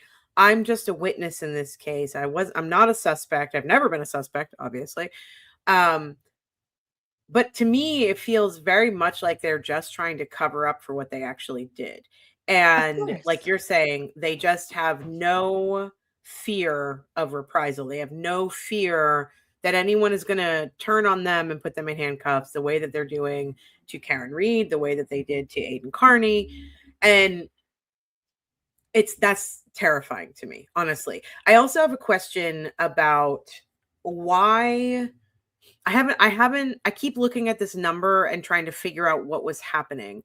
So this was March 2025, and Higgins in the next line says, hold on.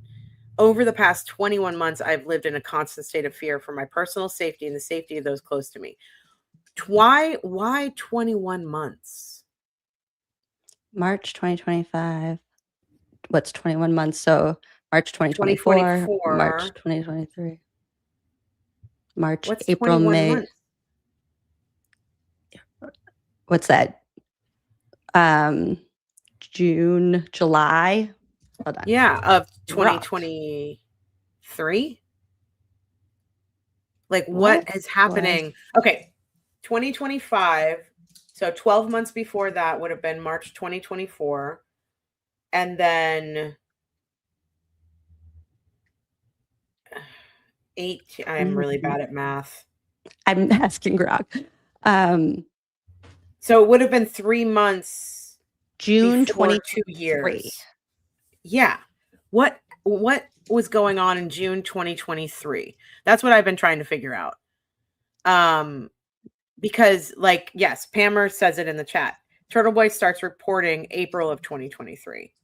So is it because of Turtle Boy? Is it because of like, is that what he's trying to say?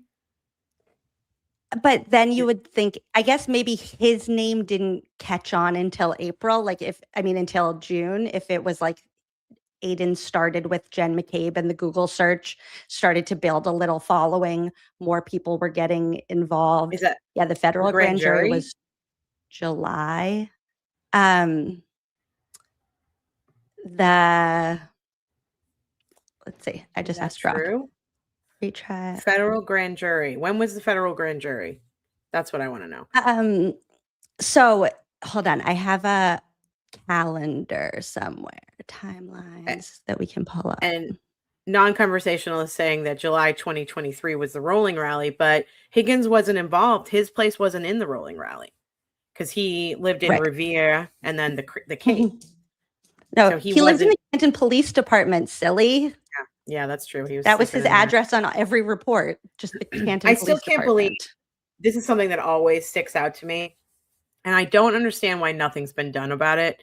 But in his testimony, when he's talking about what he was doing at Canton PD the night, like right after John died, what he was doing there. And we see him walking through the halls. He testified that he didn't see Sean Good and he didn't go into the communications, blah, blah, blah. He walks right in and he's in there for more than a minute. Of course. Yeah. Why are 6 we, minutes. He's there for 6 minutes. Like, what are we doing here, you guys? Why wasn't that pushed at trial? Like, why are we not questioning that even more? And where I know that did Canton have, they had body cams back then, right? Well, yes, when they wanted to or not.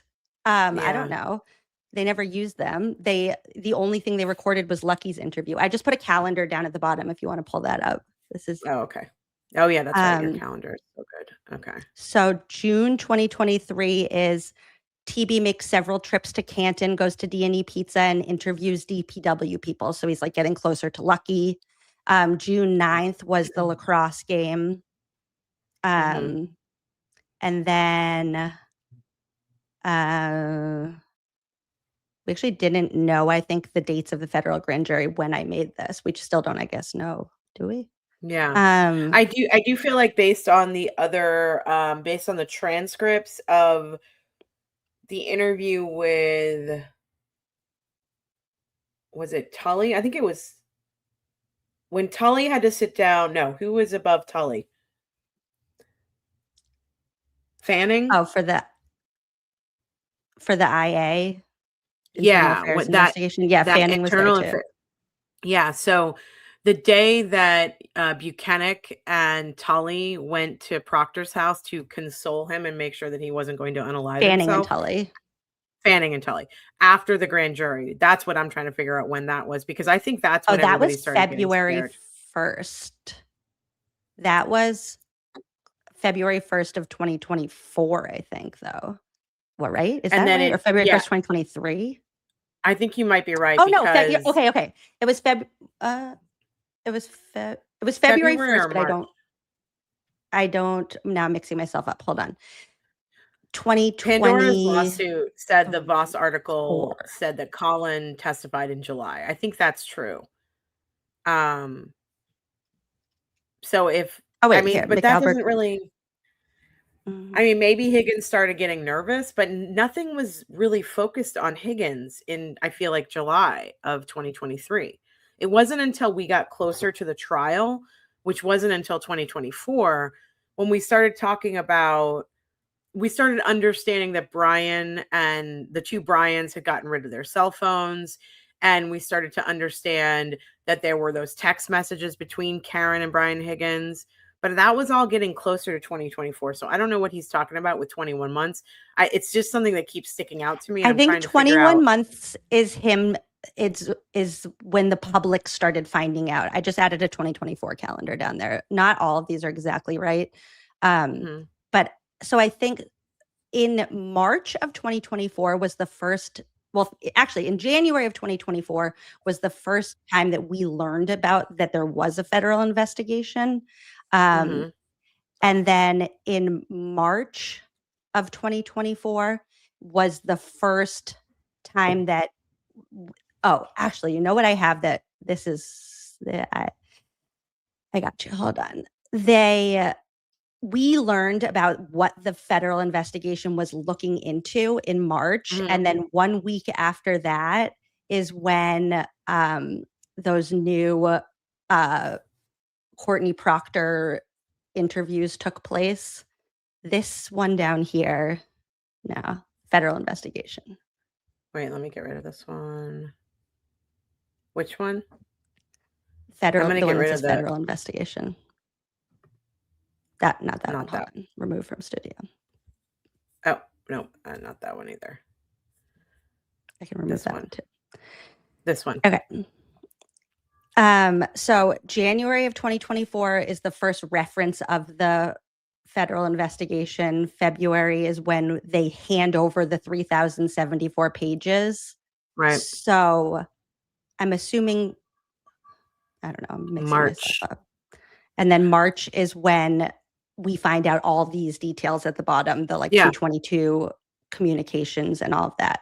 But that's not 21 months, that's sooner. So I really do think it's 21 months ago was the first time that somebody asked me if I was involved in this, or a friend said dude, you got to look at what Turtle Boy's doing. Your name was mentioned or whatever. I'm sure that so if we're looking at the 29th of 2022 all the way to the trial in 2024, until all this information started coming out about Higgins and Brian Albert and Chloe and Colin and all these people, they probably for a good year kind of felt like they'd gotten away with all this stuff and that no one was focusing on them. They were living life perfectly. Hold on 1 second. I have to run. I'll be back in 2 seconds. Okay. Talk to the people. No worries. I will. Hi, everybody. I've missed a lot of comments because Emily and I are just kind of going back and forth. This is so much fun. I'm so glad she's here. Are you guys doing okay? Do you have any questions? Do you have anything that you want to talk about? I feel like Emily could turn this into a TED Talk. Yeah. I feel like every time that one or more of us sit down and start talking out, we all have specific things in our brains that stick out to us in this case that we sort of focus on. And Em has taken so many, she has calendars and notes files and the FOIA site. And she has all of this in her brain and at her fingertips. And when we all sit down, we go off into these rabbit holes. Like we're just sitting here talking briefly, kind of, about Brian Higgins and this investigation that he wanted done into Richie, into microdots. And because of that, he doesn't even realize, he should realize because he's a federal agent, he doesn't even realize that the details that he's giving us are just opening up more doors. We're now sitting here, we've been sitting here for 15 minutes trying to figure out what the significance of 21 months prior to this investigation, what that means to him and why. They give themselves away all the time. And I just am like, I feel like I could open up one document that's like 5 pages long and find so much information in there that like signals me to something else that I saw somewhere else. I was just saying, that I was listening. okay. Yeah, it's so crazy to me because everybody in the community has like these things that we drill down and focus on. And then when we all come together, it's so easy to go down rabbit holes of information because we all have it stored somewhere. Like for me, the Ford Edge is like my white whale. Rebecca wants to know about the Albert Rock. We're both stuck on the, the key cycles and the data from the car. And, but then it's so interesting to me that Brian Higgins, even though he thinks that he's got the law on his side and he's never going to get in any trouble, he's giving us information. And somebody out there, he doesn't even realize it, but somebody out there is going to figure this out. And I'm just sitting here going, what happened 21 months before? Why is that so important to you, Brian? And we're going to figure it out eventually, but they all keep telling us everything. I really do think something that we all do as a community, we did it all with, this is why I don't really do theories, is because when we look at things like this, I feel like we're all such like we're putting together this and this and we're making up these really complicated, so like this happened and then that happened. And I really think that when we do that, we lose the fact that these are very simple people and I don't think they mastermind a whole lot of anything. I think they thought they were just going to get away with all of this. And then when they didn't, they were just flying by the seat of their pants. And I really do think that Higgins is such a simple man that the answer to your 21 months question is, that was the first time my feelings got hurt. That was the first time I got nervous that somebody was going to find out that I was involved. I was in the house, that my name is attached to this, that was the first time I realized that we weren't just going to like skate through this. And that annoyed me and I didn't like it and my feelings were hurt. And I don't think it's anything more than that. Yeah, I do. I think that they're so used to getting away with shit. I mean, if we look at Michael Proctor's text, they're just used to running things a certain way. And they did the same thing with this without putting a ton of thought into it. And they never expected anybody to get caught because they had the perfect Patsy and Karen. And then Karen didn't take a plea. And here we are. And that's why when Proctor says in his text, like, I hate that man, I truly hate that man about Yannetti, that is just because Yannetti represents all of the cards crumbling down, where it's like, if Karen had just taken the plea, if she hadn't gone and found Yannetti, you know how easy my life would be right now? I wouldn't be doing any of that. I'd still have a job. I'd still have a wife. I'd still have a house. I'd still have a reputation. I have a couple, so we got a couple of tips in. Nancy, thank you so much for the $20. This has been my intro to Emily C. I'm a new fan. You're a great pair. We love our Emily C. And then we have a question. Let me see if I can pull this up really quickly. It's through my Venmo. Hold on. Give me just a second. Where did it go? People are requesting that I fill in for the parrot cup drinking. That would be a lot of fun. I'm doing do you know who our friend Ellen Marsh is from I've watched you guys. Podcast? I know her through your shows. Yeah, she's one of my best friends. She's coming on tomorrow night to do. Ellen doesn't really drink and I don't drink, and we might take some gummies, but it'll probably be crazy. But you are welcome to join us anytime with your parrot cup. Pamela Short tipped us $15 and said, why isn't the Proctor family flipping? they have lost the most, deserved or not, and they're getting paid from the testify. I don't know if that's true. Why do you think the proctors aren't flipping? Or, I mean, the thing is, we don't really know if they are or not. We don't know if proctors made any kind of side deals. I think he would be smart if he did. If he came clean and talked about some of the things that he did. I don't think he ever will, because I think he's convinced himself over the years that he's right because he's a police officer. Right. They're the good guys. I mean,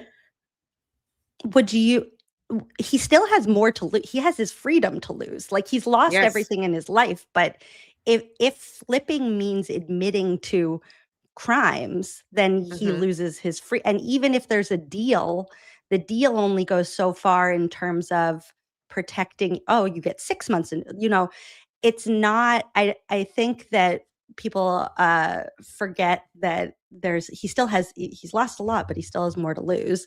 And it's gotten them this far. Like, really nothing has happened. Like, he lost his job, but like, people lose their job all the time. He can't be a police officer anymore. He could go start a PI firm. He could go start a IT firm with Colleen Crawford. He could go work at Starbucks. He could open a clothing store. He could literally do anything else. He just can't be a police officer anymore. And he could get on with his life.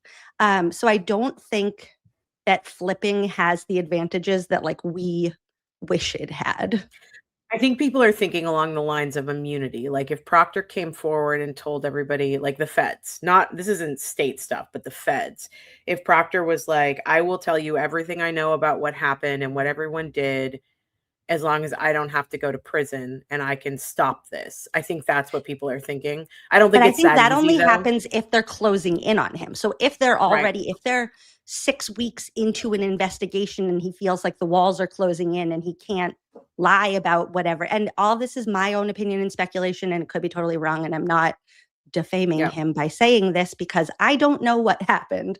But he could, like, that would only, you would only do that if you're like, okay, I need to stop this interview and talk to my lawyer and do X, Y, and Z. If that's if the walls aren't closing in on him, he's not just going to saunter into Adam Deitch's campaign office and be like, hey, who do I talk to confess to a crime? It's just not. Do you think that? I think Adam Deitch is in a difficult situation. I mean, you had him on your show. It was a great interview. Everybody should go watch. I'm having him on again this Saturday. We're doing a fundraiser for him on Saturday. You're coming. Amazing. That's right. Jimmy's coming on with you too, by the way. Oh, is he? Okay, then it's going to be a shit show in a good way. Jimmy's going to be on with me on Friday too, so we're going to have lots of Jimmy and Mel. I'm really excited. I love my brother Jimmy. Adam Deitch, if he becomes the district attorney and he does reopen or whatever he's going to do, reopen the case. I mean, at the end of the day, I think John really gets lost in all of this. At the end of the day, not for the reasons that they say, though. Right, but we don't know who killed John O'Keefe. Adam Deitch does. In my opinion. In my opinion, he does too. So if he becomes a district attorney and he reopens this case, is it going to be tainted? Because the antis are like, that's the only reason you want to be DA. You're on Karen Reed's side, yada, yada, yada. What's your opinion? You live there, so. Yeah, I think something that's always important to remember is like the antis only exist in a corner of the internet down at the bottom of your threads. Like, they're not a real thing in real life. There's not people going out and protesting together and people speaking out in public and campaigning with Greg Connor signs, because they're not real people. It's 17 people on 437 burner accounts, switching their burner accounts all day, puffing and puffing and getting Cheeto dust all over themselves. They're not real. And so I don't think, like, if Adam Deitch reopens the investigation, the Norfolk County community is not going to say, no, don't find out who killed that Boston police officer that we still don't have closure about. That's not a thing. Yeah. I still think he's going to deal with so much shit. I just don't want it to be tainted if he does reopen it. I hope he does reopen it. I mean, I Like I said, it's you only deal with the shit if you open your Twitter account. If you don't open Twitter, it doesn't exist. It's you don't not think like people are local knocking. he's not gonna have like local pressure? No, that it's not real. Nobody is mad that Karen Reed was acquitted except for the burner accounts at the bottom of Twitter. Like zero, you saw out, it wasn't like outside of the courthouse the day of the acquittal. There was, Mhm. it was split half and half, and these people, this equal sized group of No, people it was were like this little upset. group. There, I don't even know that there was one person there. It's not a Yeah. thing. Yeah. Deitch said something in the Christina Rex. I don't know if you can hear this. Hold on. I got so hung up on this. I'm just gonna like play it like this. Thing that we can do differently is shine a light on the actual evidence in the case. So he says we can shine a light on the actual evidence in the case. He doesn't Mhm. say we can reopen the investigation. He doesn't say we can find out what happened. He says we can shine a light, which means put a spotlight on what we already know, on Right. what actually happened. He knows what happened. But non-conversational would like to know, but does he know who drove the Ford Edge? I'm sure. I'm positive that like the feds Who can do you get think drove the anything. Ford Edge? I don't know. I actually like don't. I told you I don't do I don't do theories. Come on. I really don't. I don't even understand when people. First of all, when people say things like, "I think that the Ford Edge was put there because they knew that Lucky was plowing," and they were. These are simple people. That's just where he parked. It wasn't. Yeah. I don't think it's any more than these are very simple people. I think whoever drove over, sped over in the Ford Edge, parked where they parked, ran in the front door, and said, "What do we do now?" And It was they just Colin. acted, and they're all drunk. I mean, Actually, I don't think, I mean, I'm going to speculate. I don't think Colin ever left the house. I don't think he ever left 34 Fairview. And I think that Chris and Julie were there.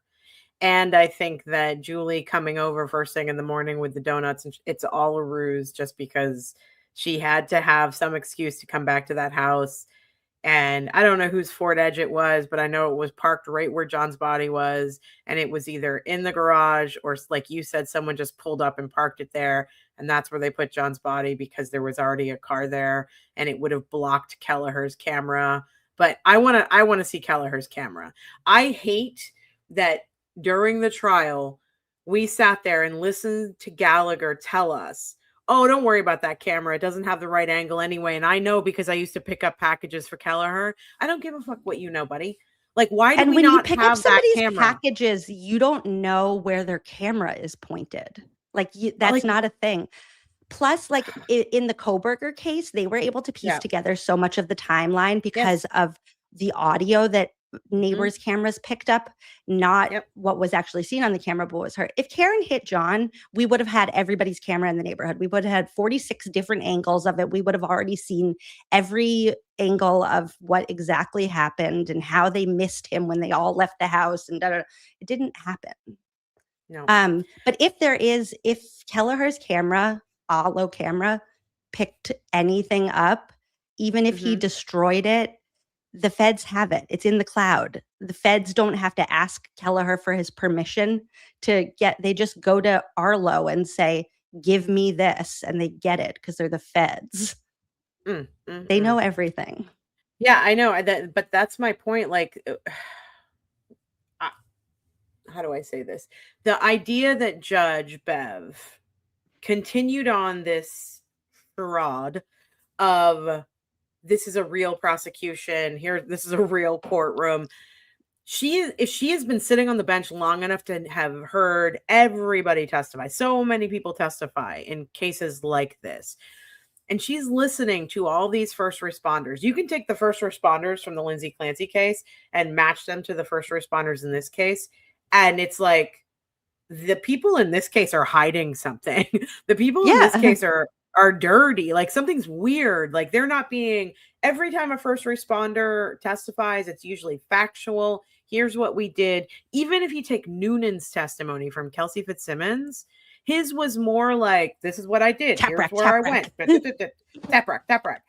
And you got these guys being like, you don't need that camera. You can't see anything on Right. that camera anyway. And I'm just like, Yeah. what are we doing? Like, for Bev to be sitting on this, overseeing this trial and going, something's wrong here. And to go with Something's it, off. I'm just, Something's off. something's off, if you will. Let me grab a couple of little super chats we had in here. NJ Kathy. Meatball. Thanks for the $10. Great discussion. Love you both. Love you back. Dexter saves us from the CW, became a YouTube member. We have so much fun in our members only streams. You will have to come to a members only stream and have your own parrot cup. That would be a lot of fun. The last one we did was friggin' hilarious. Meatball Morrissey, Sketty Stain, thanks for the $10. I can't write anything in super chat because every word is blocked. I haven't blocked any words, so I don't know where that came from, but Meatball, what bad words were you trying to say? Yeah, what were you trying to say, Meatball? What are you doing We love over there? Meatball. Okay. Let me add this back to our stage, and we're going to go through it really quickly. Sorry, we got off sidetrack. I have a tendency to do that. All right, this is going back to sidetrack. You love it? Is it going with your ADHD brain? I love a little tangent. I mean, it's more fun than just focusing on one thing. We have side projects going on. Okay, so this is back to, we stopped because we were talking about over the past 21 months. I have lived in a constant state of fear for my personal safety and the safety of those closest to me. He is a federal agent.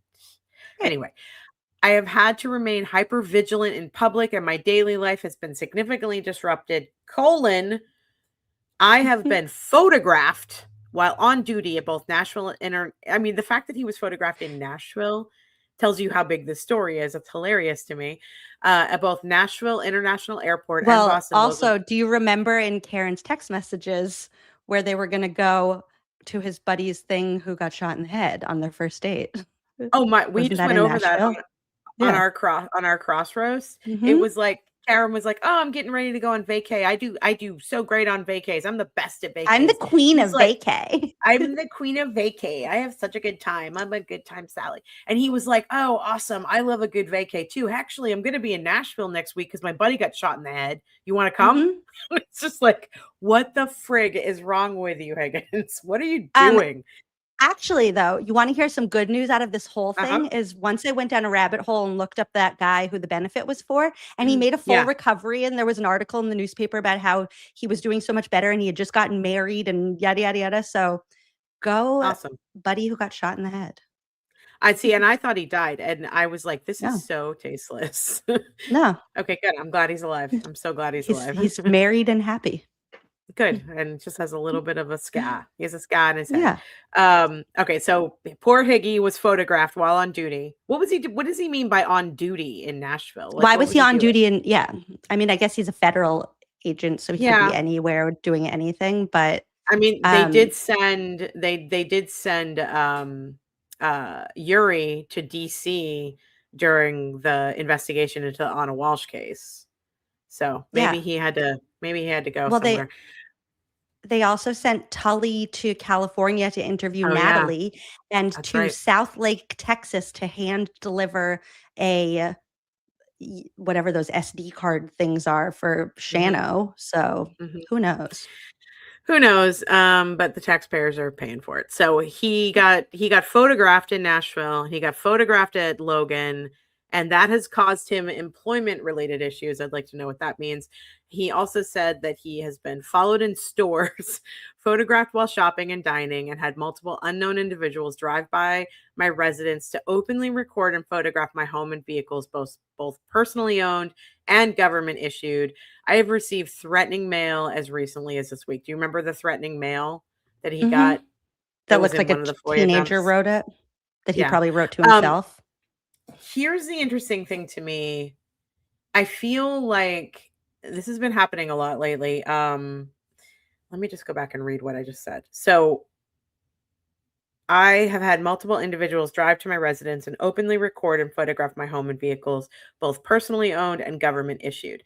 We're at a point in our history, and this has been going on for a couple of years now, but where law enforcement feels they have the right to use force or to complain like whiny Higgy is doing here when citizens record them in their vehicles or whatever it might be. You're allowed to record a government issued vehicle. What law, what constitutional right says you can't do that? So the idea that he is acting like, first of all, buddy, you took a job with the federal government. You chose to do this, which means that you're allowed to be photographed. We are allowed to record your movements. And if we think you're doing something wrong, we're allowed to report on that. We're allowed to take pictures of you. This is just because you are a dude who lives in the Cape, it doesn't erase the fact that you're you're an ATF agent. And I think it's also important to remember in this part of his report that he is trying to claim that all of this is happening because of microdots. So he's not even just saying, I have been photographed and this is bad. It is, I have been photographed because microdots made a video of me where he narrated what I did at the waterfall. And because of that, he is sending a message to all of his 31,000 followers that they should harass me. And that is why I'm being photographed. This is all to try to get Richie jammed up with charges. One other thing quickly, Dream Feed Media did a really good analysis of this document. And she talked about how he basically, when he was writing this, pulled up the witness intimidation statute and did a little like check of like, okay, I need to have employment related problems. Let me throw that in. I need to suffer fear and loathing in Las Vegas, whatever it's actually called. And just puts that in there. And he's just he was tailoring everything that he wrote to try to get Richie jammed up with witness intimidation charges like they did to Aiden. This is this scares me. This kind of stuff scares me because they have the power to do this. I mean, they put Aiden in prison. They're trying to put him away for a very long time. Other cases I've worked on, I worked on the Veronica Rodriguez case, which the audience knows about, where she audio recorded an essay that happened to her. And when she went to report that, instead of investigating the essay, they charged her with felony wiretap. Crazy. And so anybody who says, like, this is going back to Meredith having charges, being indicted for wiretapping, anybody who's like, oh, that's just a throwaway charge, she'll never go to jail, blah, blah, blah. People go to jail for wiretapping all the time. Just putting it out there. And Meatball Morrissey's Sketty Stain says, I would buy a book called Kevin from South Boston Killer Pickup Lines. Example, my friend got pew-pewed in the head. Want to come? Thanks for the $10. That's really good. I can make a coloring book of those. I was going to say, I can narrate. I can do the audio book of it. I'll play Higgins. Perfect. Okay. Okay. So he's had pictures taken of him. People have followed him around and taken pictures of him while he was shopping. And he got some mail that said, Higgy, you're a bad guy, unalive, whatever. Richie has and the mail very well might have been from Brian Albert, for all we know, because Brian Albert was mad at him at this time and was probably the mail might have been from Higgy. It might have been from himself. So I wouldn't put it past Higgins or Brian Albert or any of these people to drum up fake shit. I don't want to go the way that they far. The way they investigated Rich Schiffer and the Rubber Duckies, I feel like if they actually thought that this was from a random strain, they would have sent it to the FBI to have it fingerprinted and DNA tested on the envelope where you lick the envelope. Because they didn't do that, I'm going to assume that it was sent from one of them in the inside. Yep. I agree. Okay, so Richie has openly admitted that Karen Reed is his client and collaborated with attorney Alan Jackson in his pursuit to free Karen Reed. Can we just pause one more sec about the phrasing of that? Yes. Openly admitted that Karen Reed is his client. Openly admitted, like it's a crime to be hired to do a job. To be a documentarian. He is a documentarian. That's what I do. And he's so good at it that the defense team looked at his work and said, you're so good that we need to hire you. And then Richie openly admitted it. Openly admitted the audacity. And also, where does it say that Karen's not allowed to hire someone like Richie? Like, let's say Karen wanted to hire Richie as her PR guy. What's wrong with that? She could do anything. She can do anything. She can tell her story any way that she wants. She was not under a gag order. Like, she They're is just mad that allowed. Richie's so much better than Colleen Crawford. That's Yeah. really what they're all butthurt about. They're also very mad that Richie is better than Kate Peter. Let's be honest. Yeah. Okay. Openly admitted. Openly admitted. So Richie has openly admitted that Karen Reed is his client and collaborated. Oh, the horror. With attorney Alan Jackson in his pursuit to free Karen Reed, which I think it's funny that he uses the free Karen Reed thing right there. That just makes me laugh. He also did, I don't know if you noticed this, but he also puts 2 spaces behind his periods. Ugh. He does. That's somebody that that didn't do well in high school and needed to fill space every time that they had to write an essay and did weird things with the margins. He puts 2 spaces behind his periods. Okay. In a social media post, he has stated that he worked alongside Attorney Jackson in the quote unquote war room, transforming ideas into visually compelling graphics. Thanks. Thanks, Higgs. Thanks for that. I mean, I agree. I would put that on his business card. Like, I would slap that everywhere. That's your new tagline now. Anytime you reach out to potential clients, just right there. Transforming ideas into visually compelling graphics, quote, many of which we didn't have the opportunity to use, end quote. Why? Higgins, what are you doing, dude? Okay. On June 23rd, Richie posted a photograph of himself with Karen Reed on Facebook. My quote, my close friend and client, the very beautiful, brilliant, and innocent Karen Reed. Here's to better days ahead. Free Karen Reed, end quote. Maybe he thought that, I know. Maybe Higgy thought that Richie and Karen were hooking up and he was jealous. Who knows? Oh, interesting. That's a theory. When I read that where Richie was like, my beautiful, brilliant, and innocent, my friend and client, beautiful, very beautiful, brilliant, and innocent, I immediately was like, Higgins is jealous. Higgins is jealous. So, I believe that 100%. I don't know, but that's my thought. That's my opinion. I believe this photograph was taken during the first trial. On June 25th, Richie again posted another photograph to Facebook, this time himself and Alan Jackson, and wrote, quote, one of the pinnacles of my career has been collaborating with Alan Jackson in his pursuit to free Karen Reed. We spent countless hours in the war room together, meticulously discussing the case and transforming his ideas into visually compelling graphics, many of which we didn't have the opportunity to use. His brilliance and charisma extended far beyond the courtroom and are just as impressive as his performances within it. Thanks, AJ. I look forward to future collaborations with Worksman Jackson and Quinn, LLP, hashtag Karen Reed case, hashtag free Karen Reed, hashtag justice for John O'Keefe. I mean, this Higgy, is so embarrassing. Where's the crime? Where's the witness intimidation? Not only it was where's the crime, but these are like glowing Yelp reviews to hire Alan Jackson, and Karen Reed's beautiful and innocent. I mean, they're like, he's just like telling everybody how great these people are. He doesn't even realize. He thinks this sounds bad. It sounds great. All right. Following the first trial, Richie has created and published multiple videos on YouTube in which he advances the defense's third-party culprit theory. Oh, no. No. Richie's conduct involves intentional efforts to instill fear in me as a Commonwealth witness and encourage others to harass and intimidate me and other Commonwealth witnesses. Where? In whatever word, any word that Richie has ever posted about with his Microdots videos, has he ever encouraged anyone to harass or intimidate witnesses in this case?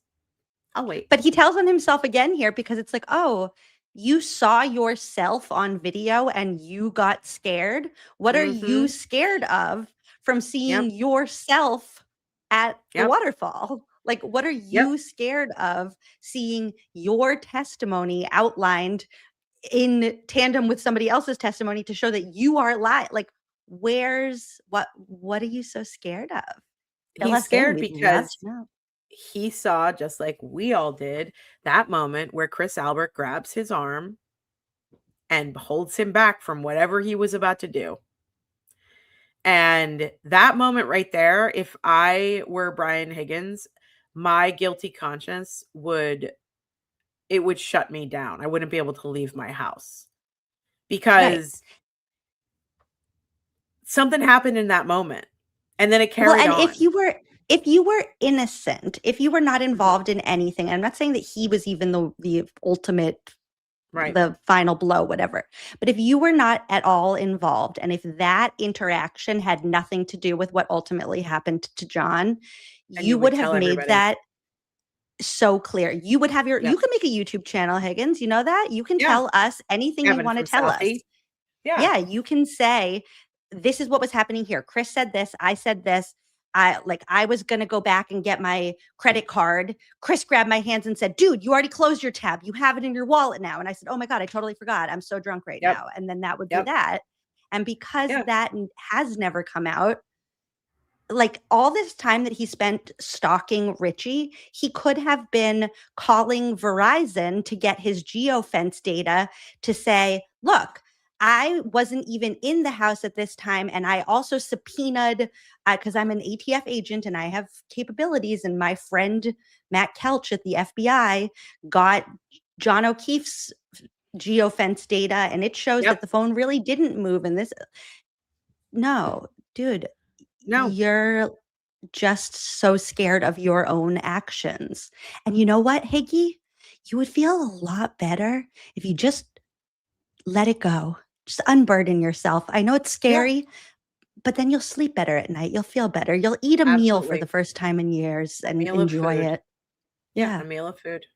And like, I agree with you. He could start up his own YouTube channel, youtube.com/decorated dudes.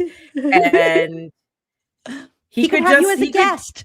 Yeah. You guys could I do a Higgy mean, off. I could dress up. I could dress up like him. We could do a Higgy off. But you're right. He could unburden himself. He could explain.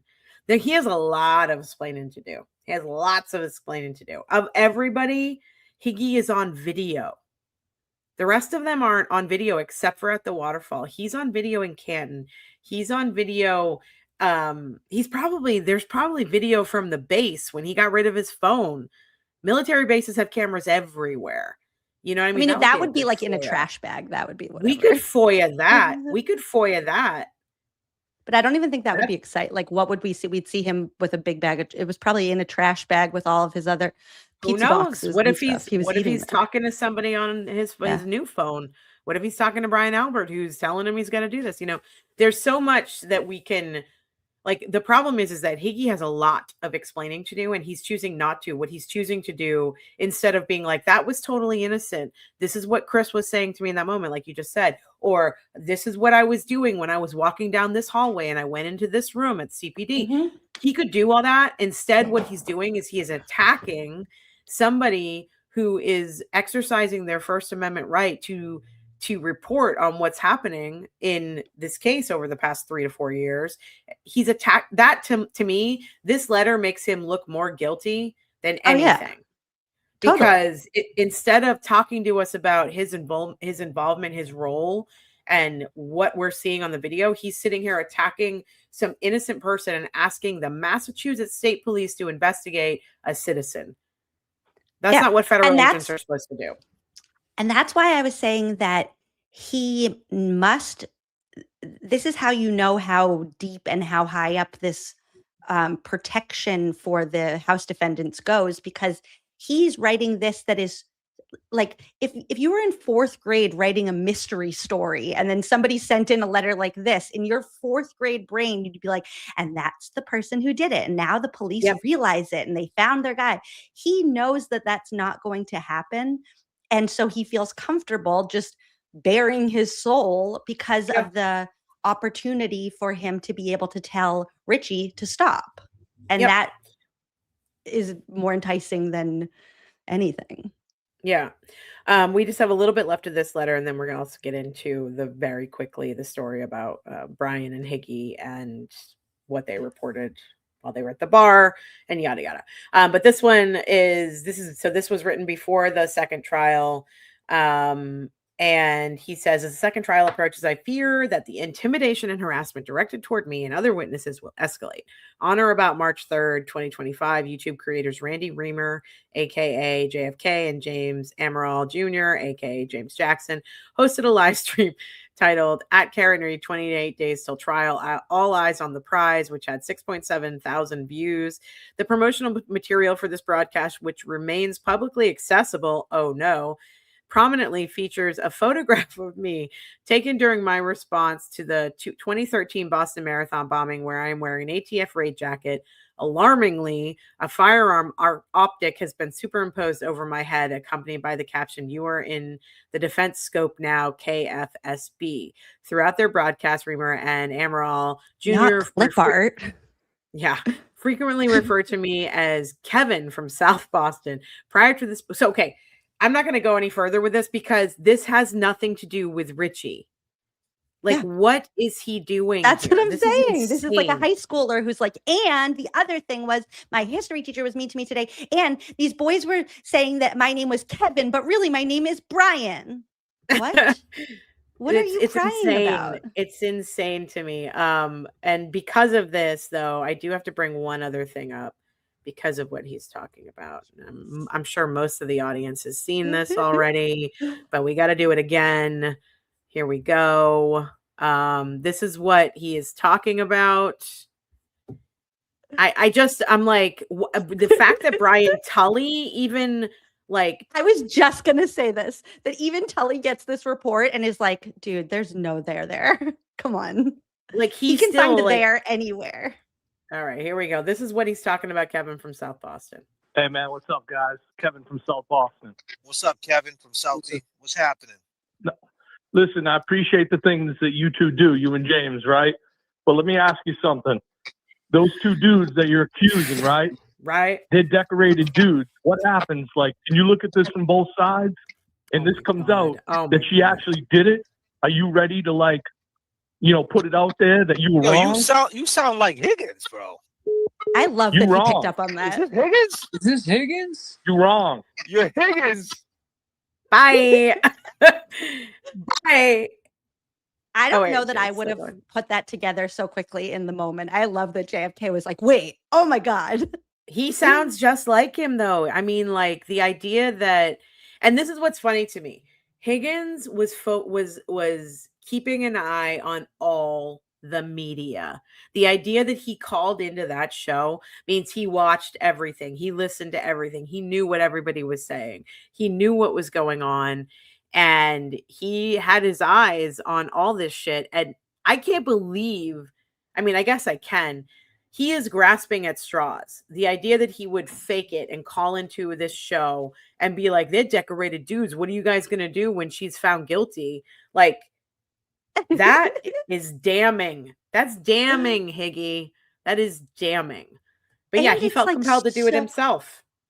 Imagine what was going through his head as he dialed that. Like, he was like, oh, I'm gonna stop them once and for all. This is gonna do it. A random caller from South Boston saying they're decorated dudes. James Jackson and JFK are gonna be like, you know what, dude, you're right. We should lay off. Karen's guilty. You're right. Yeah, you're absolutely right. And these are decorated dudes. Like, decorated dudes could never do something like this. They're decorated dudes.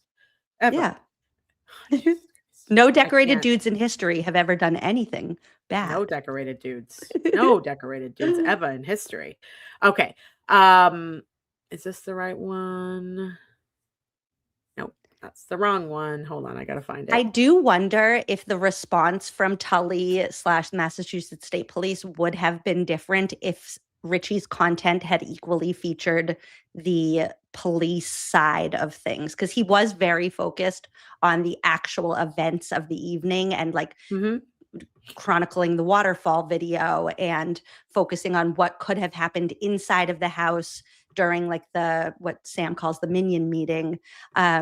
If there had been an equal amount of focus on the taillight pieces recovered and the snow, my big thing is the snow, like the snowfall throughout from January 29th until February 18th when they found the last piece of taillight, and how the snow had melted and things that exposed the Massachusetts State Police. I wonder if their response to that complaint would have been different, because they would also have something on the line that they were frustrated about, because that's the difference between Richie and Aiden. Aiden was equally featuring Michael Proctor and his relationship to the House defendants and exposing the police side of what happened to John. Yeah, and I think a major difference, I think with between Aiden and Richie, the other major difference for the investigators was that Aiden was basically calling them a bunch of, I'm going to say it, he was calling them a bunch of pussies. I mean, Right. Aiden was hurting their little boy feelings, and Yeah. Richie was just doing good documentarian work. It might not have been, they may not have liked what he was saying, but they didn't have anything on him.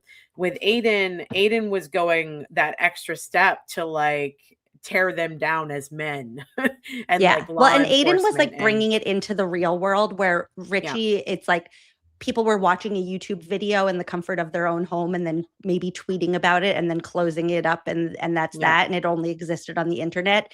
Aiden was getting people out in the streets to petition the government to Yes. do a real investigation into what happened to Boston police officer John O'Keefe. Yep. Someone in the chat said rubber duckies were more dangerous than microdots. Mhm. Terrifying those Mhm. duckies. We have actually new merch. We just have Rebecca just made ball caps that have the cutest little ducky on the front. I love them so much. I love that you guys just anytime you have an idea, you're like, more merch, more merch. It's just Rebecca. She's like the other I night love it. we're just sitting here, like I think it was a Crossroads. We were doing our members only thing, and I was just like going on and on and on. And then she like designed something while we were sitting there and just put it up on the screen, and I was like, oh, okay. Okay.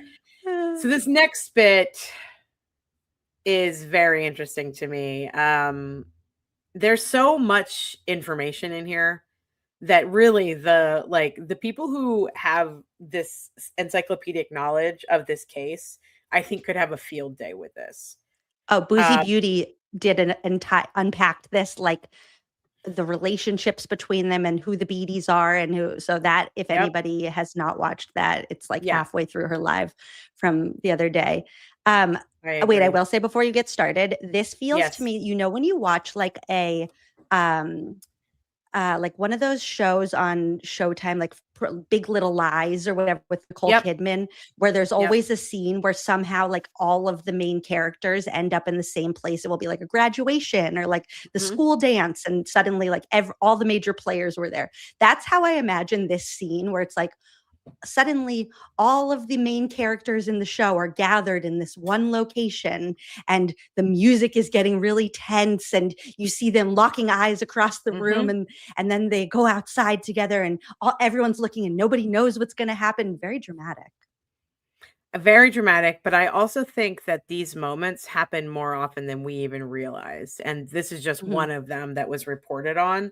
And I still don't really fully understand. I feel like Brian Albert was trying to do that thing where he was acting like he was doing something above board by reporting it. But it was all very nefarious, the whole thing. I think they wanted, because this is leading up to the second trial. And I think they were wondering if Tom Beatty or the Currans were going to be called as witnesses. And if they were, they just needed something documented to be like, were you at a bar? Did you threaten Brian Higgins? Did you threaten Brian Albert? Just something to undercut their credibility. Imagine if Sully had actually been called. I think Sully had these kind of moments all over town. You know, just like either running into Sean Good or maybe running into Brian Albert, running into all these people.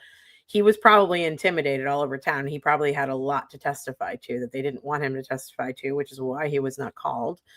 If only Sully had known in that initial interview what was going on and had bit his tongue to not say in the moment, I never said that, and to wait. Because I feel like if he could go back now, he probably would have waited and on the stand been like, I never said that. Yeah, he would have been like Barros. He would have been like Lucky. You know, there were so many people that they managed to get around the prosecutors to get on the stand. It was shocking to me. But yeah, he was. Sully, you know what's annoying though is that he would have also kind of bolstered Jen McCabe, because Jen McCabe said, I didn't say that from Proctor's police report. And then it kind of lends credibility to her saying, hey, that's even better, I think, though. You know what I mean? Like, I don't know. I think Sully would have been a really strong witness. Thanks for being a member for 5 months, Misnomer. Does anyone think JFK set that Higgy phone call up, or am I just skeptical? I love this collab, Missing Rebecca. I don't think he set it up. Do you think he set it up?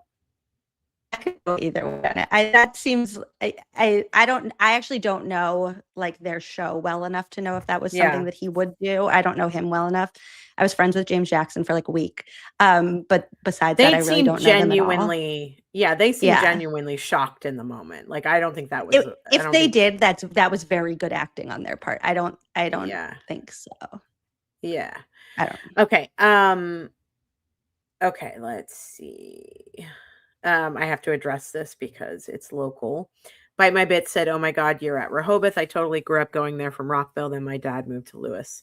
Yes, we actually come in from Bethesda, so we're close to Rockville. We're very, very close to Rockville. So this is our local, our Rehoboth Beach. We love it here. Hopefully we're going to live here someday. Okay, let's get into, do I already have this up on the screen? Yes. This is to Captain Bruce O'Rourke from Tully. And the subject is meeting with Brian Albert. And it says on March 28th, 2025. So this was last year, March, before the second trial. Brian Albert attended a meeting at the Norfolk District Attorney Office with attorney Greg Henning. Also present for the meeting were Special Assistant District Attorney Hank Brennan, Victim Advocate Steve Nelson, and I, Lieutenant Brian Tully. 2, Mr. Albert. Did you want to say something about Steve Nelson or any of those other people? And I, the guest Lieutenant Brian Tully, and I. Mr. Albert stated he had not communicated with Brian Higgins. Okay, here's my question. Where did that question come from? Right. Like, you're saying, hey, I met with Brian Albert in a meeting with the NDAO attorney Greg Henning, and also with Hanky Panky. Greg Henning is Brian Albert's personal attorney, not a Norfolk County district. Yeah. Oh, I'm sorry, the Norfolk County, the district attorney. So he brought his attorney. Yes. To go meet with Hank and Steve Nelson and Tully. Brian Tully. But then so like did they call him in and that's why Brian Albert got his attorney? I mean, okay, to go from, hey, we had a meeting and, Brian Albert stated he had no communication. Like, what is it? Like, what happened in between 1 and 2? Why are we here? What's the point of this meeting? Because Mr. Albert stated he had not communicated with Brian Higgins for many months leading up to the first trial of Commonwealth v. Reed. But following the trial, Mr. Albert ran into Higgins, sure he did, at a local Harbor Freight hardware store. He recalled that he saw Mr. Higgins one additional time. He stated he has exchanged text messages since those encounters. My thought is that they called him in to ask him about these communications with Brian Higgins. And that's why he brought his attorney with him. Right. Well, and yeah. So you're saying that they found out that they got into a fight at a hardware store and then they were like, dude, you need to come in and talk to us. Well, not only that, well, what comes next? Yeah. Because just not talking to somebody, like, did you talk to Julie Nagel? Did you talk to Sarah Levin? Did you talk to Karina Kolokita? Like, you're not. Yeah. Did you call Brian Albert in every time he did not talk to another witness? Like, what are we doing here, guys? Who have you not spoken to this week? Who have you not spoken with, Brian? Did you have a missed call from anybody that you didn't get back to? Oh my gosh, I'd be in the police. Just for the record, Mr. Albert stated he had not communicated with Brian Higgins. Like, the funny thing about this is if you go back to the subject, it says meeting with Brian Albert, not meeting with Brian Albert about his communications with Brian Higgins, meeting with Brian Albert about him not communicating with Brian. Like, it's just, oh, we had a meeting with Brian Albert. Why? Why did you call him in and why did he bring his attorney? 28. Okay. It's so weird. I know. It was a few months before the second trial. So following the trial, Mr. Albert ran into Brian Higgins at a local Harbor Freight hardware store. He recalled that he saw Mr. Higgins one additional time. He stated he has exchanged text messages. I want to see those text messages, actually. Mr. Albert recalled a time that he was at the Hillside Pub. Why is there no detail? He recalled a time, like when? Like 2 months ago? 3 years ago? And what was he recalled it because you asked him about it? He recalled it. He just a memory just popped into his head. It, like, what do you mean he recalled? Like he was reminiscing on the good old days? What? I think that again, this is like, this is similar to Jen McCabe going to Mike Lank's house and did not telling anybody about it. This is what it feels like to me. Like they found out, Tully, Hank, whoever found out that Brian and Brian were hanging out at the Hilly and that they had been exchanging text messages and they ran into they ran into each other at the Harbor Freight. They didn't tell anybody about it. So when questioned about it, he had to come down to the office and he brought his attorney to talk to them about it. But Like, Tully can is we- being purposefully obtuse by not putting in details. Can we do a FOIA request that's like a request for emails from Tully and or Hank and or O'Rourke that include the words Hillside, Harbor Freight, and Pub and Beatty? Or there's got to be, I mean, you can be specific about this communication too. You can be like, give us all of the notes that go along with this communication. I know there are notes included here, but give us all of the emails from Hank Brennan. Give us all of the emails from Brian Tully. Give us all of the emails from, what's his name? Bruce O'Rourke. That's a new name that I actually haven't heard before. I want to know more. I was about just this searching guy. his name. He was involved in Just on Roots case. Because when I have like the full database and I can just like keyword search and all Just on Roots files just came up. FOIA. But that's what I'm saying. I'm writing Like myself a this note. this is so vague. There's no details listed here. And then I want to know, like, is there follow-up communication from Captain Bruce O'Rourke back to Brian being like, what's this about? Why are you telling me this? What are the details? You know, like why am I being like, who is this guy? Okay, so he recalled the time that he was at the Hillside. I want to know the dates. I want to know when he was at the Hillside, how long ago it was. It was after John's death. So that's anywhere from January 29th, 2022 to March 28th, 2025. That's a 3-year period. When did this happen? Did they? Well, were and they I think we meeting- can rule some things out because it was probably after the time that Higgins first got scared. So I think there's your 21 months. We can rule out the first part. He never felt scared until 21 months before. Okay, but here's my question. If they're saying, if Tully is saying, he ran into Higgins at the local Harbor Freight hardware store, did that happen before they went to the Hillside or after? He said he saw Higgins one additional time. Was that at the Hillside or was that an extra time? He stated he has exchanged text messages since these encounters on their new phones or on the old phones before they destroyed them. And if they exchanged messages on the new phones, what's in those messages? I mean, I know we can't like get those messages, but why is that important to this meeting in particular? Mr. Albert recalled the time that he was at the Hillside Pub with Mr. Higgins sometime after John O'Keefe's death. He stated a person he knew from Canton and considered a friend, Tom Beatty. So just to refresh everyone's memory, Tom Beatty's daughter is the one who told him about the party at 34 Fairview. Tom Beatty, I don't remember what made him an enemy of Jen McCabe, but he's the guy who is featured in Aiden's video when Aiden is at the lacrosse game confronting Jen McCabe. He's at the very beginning of the video, which Richie actually shot, and he says something to the McCabe crew, and she says, keep moving, nobody wants you around here, or whatever. I'm paraphrasing. Yeah, go sit by yourself, Tom. And that's Tom Beatty at the beginning of that video. So the idea that Brian Higgins is saying Tom Beatty, who is my friend, he considers him a friend, was at the pub and began staring at Mr. Albert. Yeah, I guess you don't do that to Mr. Albert. Mr. Albert approached Mr. Beatty to ask him if everything was okay. Mr. Beatty was with a couple Mr. Albert also knows from Canton, the Currans. And this is where it gets interesting to me. Because Brian Albert didn't like the way Beatty was looking at him. And so he went over there and he confronted him. Let me just Maybe it's because your sister-in-law just told his daughter to put a male genitalia in her mouth. Right. You think that could be why he's looking at you? Yeah. Sir? So for those of you in the audience who don't know what Emily is referencing, Tom Beatty's daughter was told by Jen McCabe. Mm-hmm. Was it Jen McCabe? to stuff a D in her mouth and stop talking, basically. Which that seems like a person who's innocent behavior. Okay. So here's where it's interesting to me. So the next part of this is Mr. Albert and Mr. Curran went outside. I think that this was supposed to say Mr. Beatty, right?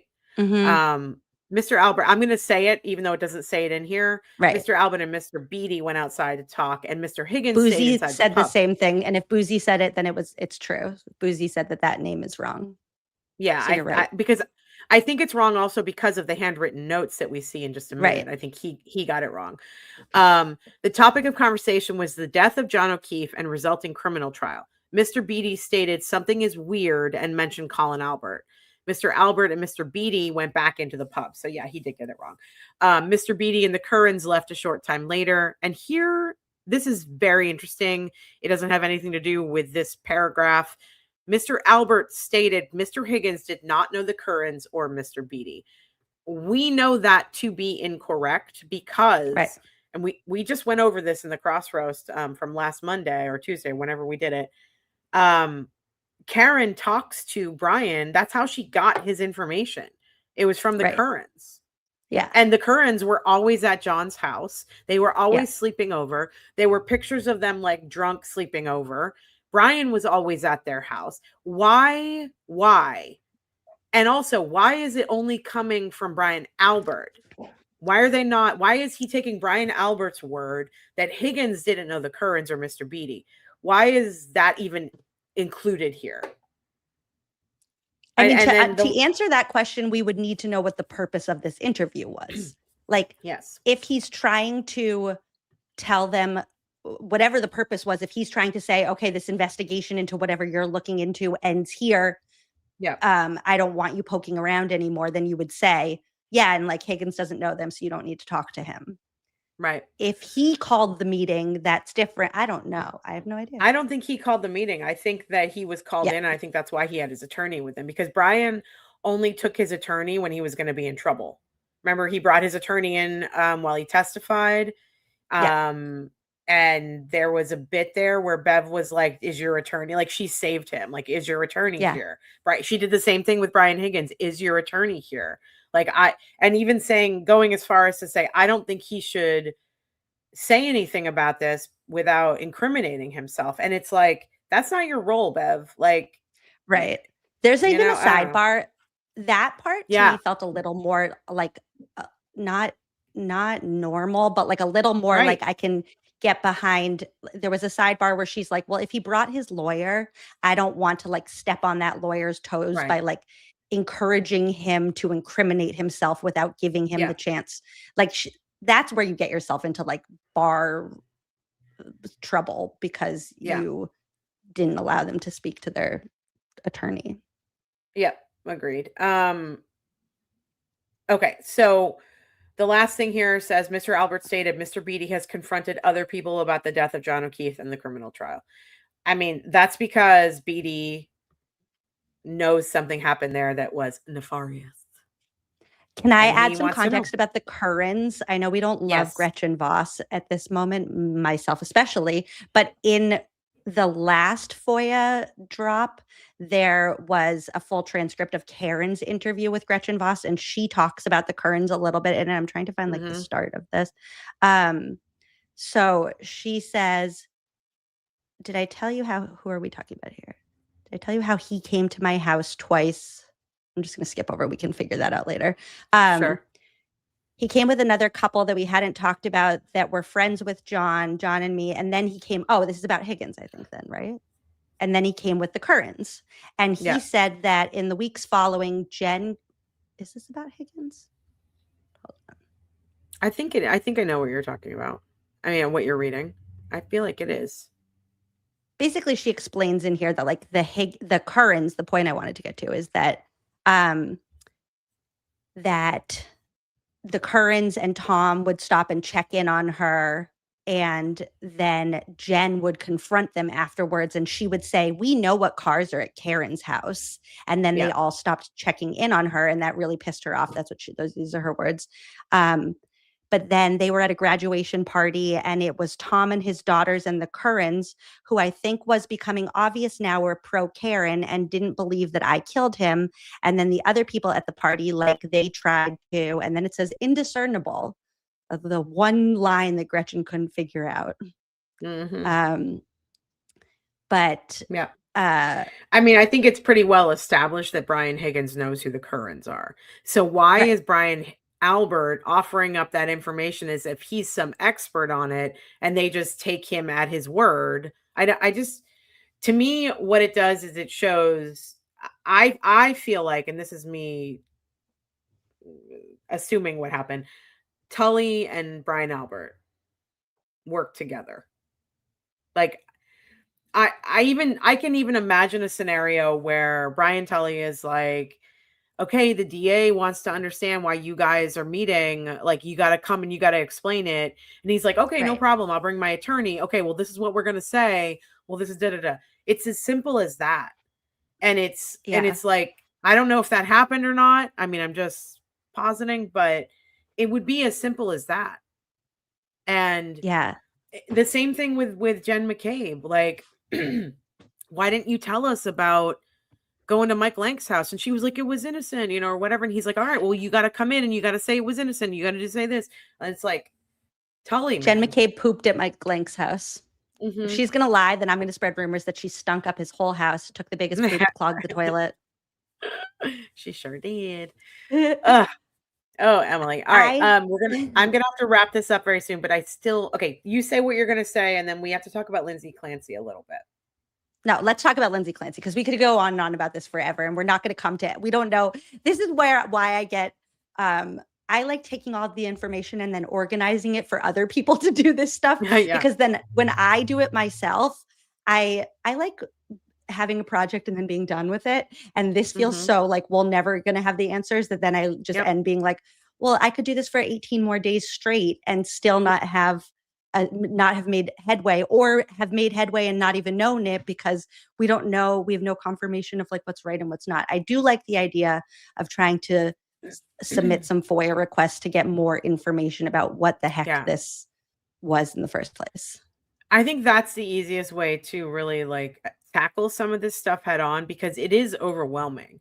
We can get, the transcript of the interview with Melanie Little and Garrett Winging. We can go down that rabbit hole. We can get the transcript of whatever. We can go through this thing with, Brian Higgins trying to get an investigation started into Richie. But it's like what I was saying in the beginning, there are nuggets that they don't realize they're giving us. There are nuggets, there's pieces of information they don't realize they're giving us, because they're trying so hard to either cover something up or lay out a breadcrumb trail of something else.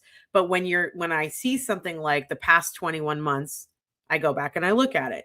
When I see an interview, the minutes of an interview with Brian Tully telling someone whose name I've never heard of now, the contents of that interview, and I can see all the information that's missing. That's where the important information is. They act like they are giving us sunlight by giving us these docs. And it's like what you were saying in the beginning, the more they charge you guys, the juicier the documents are. And if it's only $50, then it's just going to be the voicemails being left on Hank Brennan's machine, So yeah. And it really is only as good, like the information is only as good as we know the case, because we have to know the testimony well enough to know that like, they're lying here and this is missing here. That's why Grants is so exciting, because he's like in this new rabbit hole that we've never even explored before. Can I answer quickly Bite My Bits' question about, because I just want to repeat what I said at the beginning for anybody who might have come in late. I think the best way that anybody could be helpful right now for the FOIA fund would be to, if you have an idea about a FOIA request, send it out to whoever you want the information from.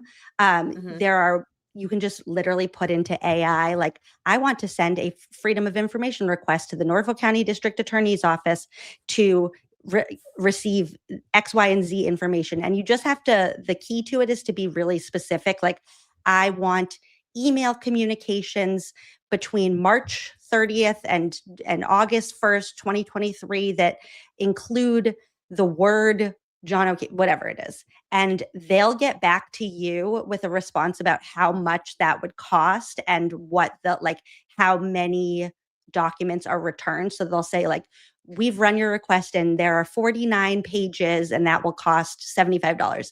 If you then send that to me, then that's where the FOIA fund can come in and I'll take it from there and I'll send out a check and I will get the documents for you.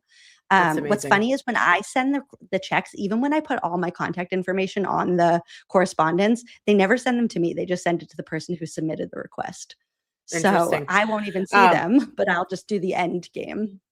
Yeah, and I really would like to be able to give you half the tips that came in today, just to put. Well, so now we can do that if we are gonna use that. Yeah, I just didn't like having them sitting here where I didn't want people to feel like they're expecting more to come out because it is such a long process where it's like just because we get more money doesn't mean we just automatically get more documents because we need the request first. But if we have more requests, then I'll get all the I think there's got to be a way to sort of make sure that the requests are legitimate and that they are not being, submitted for weird reasons and that they sort of I mean, if you do, I'm just not going to send it. Like you can, then you can pay your own. You can get any information you want to. If it's not something that, I mean, I did go on like a little side quest. We got like Penny McGee information because I just wanted to see what other cases looked like that included these same players. So I'm happy to go on a side quest. Discord is a side quest and I'm happy with that. So if you guys are in the chat, you're able to, you feel so inclined. If you send over tips today while I'm on with Emily, I'm going to split those with her halvesies so that we can put some more money in the FOIA fund. So if you feel like it, send over a tip. We can do Venmo, Cash App, or PayPal. It's all at the top of the screen with the QR code as well. And obviously it's better. It's not better than memberships or super chats. It's just that YouTube doesn't take 30% of our tips. So if you want to send those over, that's awesome. And Ellen, I don't know what DKK is. Do you know what DKK is? What currency? I didn't even know what pounds were the other day. So no. What currency? I thought it was euro. Is DKK? I've always told people I know Danish. It's Danish. I know a lot about the things I know about, and then I know nothing about anything else. I'm just kind of like floating around the earth, but then I know like every single thing about the Karen Reed trial and Bluey, but nothing else. So this is a Danish krona, and Ellen says Brian and Brian did not communicate about getting rid of phones! Exclamation point, exclamation point. They fought one time, so couldn't have coordinated rehoming phones, in my opinion. Thoughts?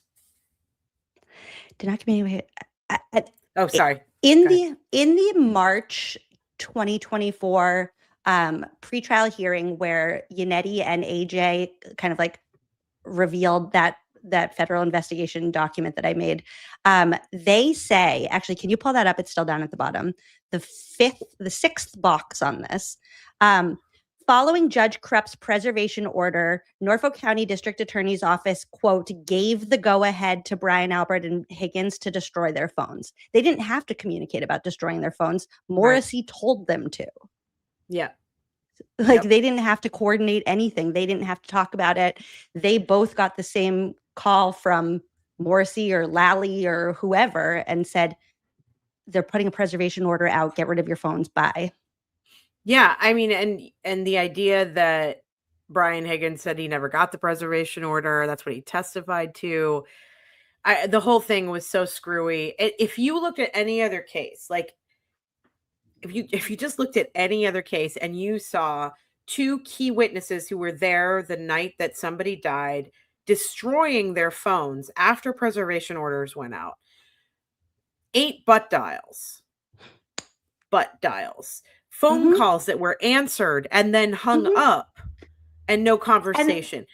And the way that Brian Albert pretends he doesn't know how a phone works in the first place. Right. I mean, it probably works a little differently when you're having relations with Coco, I guess, in bed. Gross. But Gross. I know, like all I can see when they say butt dial and he's having relations, all I see is his giant white hairy ass hitting the phone and dialing Brian Higgins, who is probably sitting on a couch drinking his Jameson and ginger in like tidy whities or some shit, Crying over Karen. Scared. Yeah. And then on top of that, just like Celebrate, this is the very first time they've ever gotten it wrong, apparently, about the 227. It's the only anomaly ever. I was just watching the Idaho, the new documentary out on Netflix about the Idaho, the Kohlberger. And did you see the Celebrate experts? Have you watched it? No, but I know that what's her name? Who's in the interview with Whiffen? She's the one who did all the Kohlberger stuff, right? What's her name? Yeah, who has a crush on Whiffen. Yeah, I can't remember what her name is, but she's in the doc, and but they seem so much cooler in this doc than Ian Whiffen, right? And the way that they're speaking, they're like, Celebrate never gets Heather it wrong. Barnhart, that's her name. Heather Barnhart. Celebrate never gets it wrong. Celebrate so good, and everything is great except for that one time where they weren't totally right about the 227 search that never happened because it happened the next morning because the tab was already open and blah blah blah, and we have to rewrite our entire program. Does anybody with common sense look at this case and go, Celebrate rewrote their program to make it work for the prosecution? The prosecution paid $400,000+ to a dude to put blue paint on himself. You got to get going. No. Yeah. My dad picks Carter up on Mondays. Have you seen my commercial for Crime Tab? No. Can we take a Crime Tab break? Hold on, I have to put it at the bottom. Wait, can we wait, I have an idea. Can we talk about Lindsay Clancy really quickly and then watch that on the way out so that people aren't feeling horrible about life? Perfect. Okay. Yes. And that gives me a second to find it. I don't want to go too deep. I've been doing like daily recaps. I've watched a little bit of the testimony. I'm trying to keep the audience away from pretty much anytime the Commonwealth gets up. They start to detail what happened to the kids. And they use their witnesses like Patrick Clancy and the first responders to detail what happened to the kids. And then when Kevin Reddington gets up, if he gets up to cross somebody, he focuses mostly on Lindsay and her injuries and what was going on with Lindsay. So I try very hard to not play a lot of the directs for my audience because I don't want them to have to hear about the details.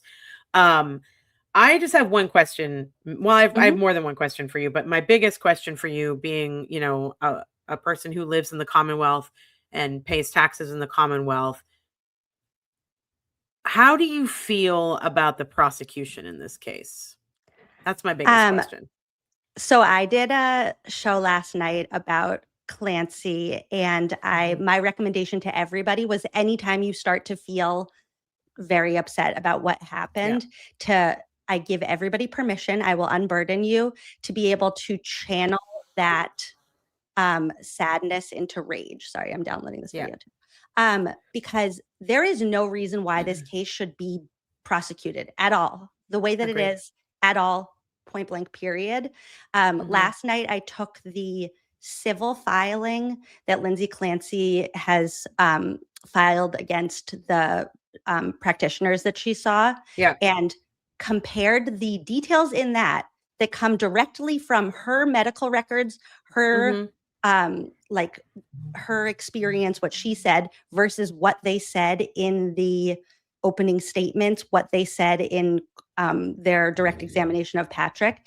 They are lying. They are literally lying to us. So like in the opening statements, when Shannon with one N and no O's said she heard a voice that she had never heard before and she never heard again. And it told her, you have to kill yourself so you can kill the kids, which was the creepiest way that you could have possibly said that sentence. It wasn't even true. She has documentation from her medical records that she heard voices on December 5th, December 6th, December 12th, January 12th, January 23rd. Like the time leading up to what happened, the medical professionals that she saw begging for help failed her. And not only did they fail her and fail to help her feel better. They made her so much worse. They failed to recognize that she has bipolar. And because they missed that in her diagnosis, they put her on a whole slew of medications on and off and on and off and switching this and switching that made her psychotic and put her into a psychotic state. And that is where she was that day. The Commonwealth says she made a calculated and rational decision. Also that she was hearing voices. They do admit that. So which one is it? Are you rational or are you hearing voices? And why do you want to prosecute her so badly? Like, that's what I come down to. And I again, in the best possible light, if we're going to not just be like everybody is bad, I think there is a part of them that feels like this was such a terrible situation that the only way I can feel better about it is to resolve it in the courtroom and find justice. The problem is this is not justice. No, for anybody. No, and to me, I'm a little cynical when it comes to prosecutors' offices and certain judges, and to me, it feels like they know that it's really difficult to put on an insanity defense, and most prosecutors win their cases against insanity defenses. And I don't think that they were prepared for how good of a case Lindsay can make for herself. Or I don't think they were prepared for the civil suit that Scapiccio filed. I don't think they were prepared for any of that. They prepared themselves to play on the emotions of a jury, young, old, white, black, male, female, doesn't matter. This woman brutally unalived her own children, lock her up, throw away the key. The prosecutors did not take into consideration that Patrick Clancy was not going to be on their side, that there would be two civil malpractice suits happening, one from Patrick, one from Lindsay, and that there would be enough people out there, men and women alike, who understand, at least on a surface level, postpartum psychosis. And just take postpartum out of it and just use the word psychosis. And most people believe that. And so I really think that they just went into this thinking, to me, they come off as like Adam Lally Jr.'s. I would love to see Adam Lally wear that bow in his little hair. The really problem amazing. with that explanation, though, is, and I'm feeling like this ever since I started kind of following cases, which was not that long ago, but it feels like once you get this boulder rolling, you can't ever get it to stop. And like what you just described is their initial, like that's in the initial days of this, directly following like when they indict her, basically. Like what you're talking about is their mindset 3 days later, when that hearing where Lindsay's in the hospital and she has a mask on, and Patrick probably didn't know what he was probably so mad at her he couldn't even think clearly.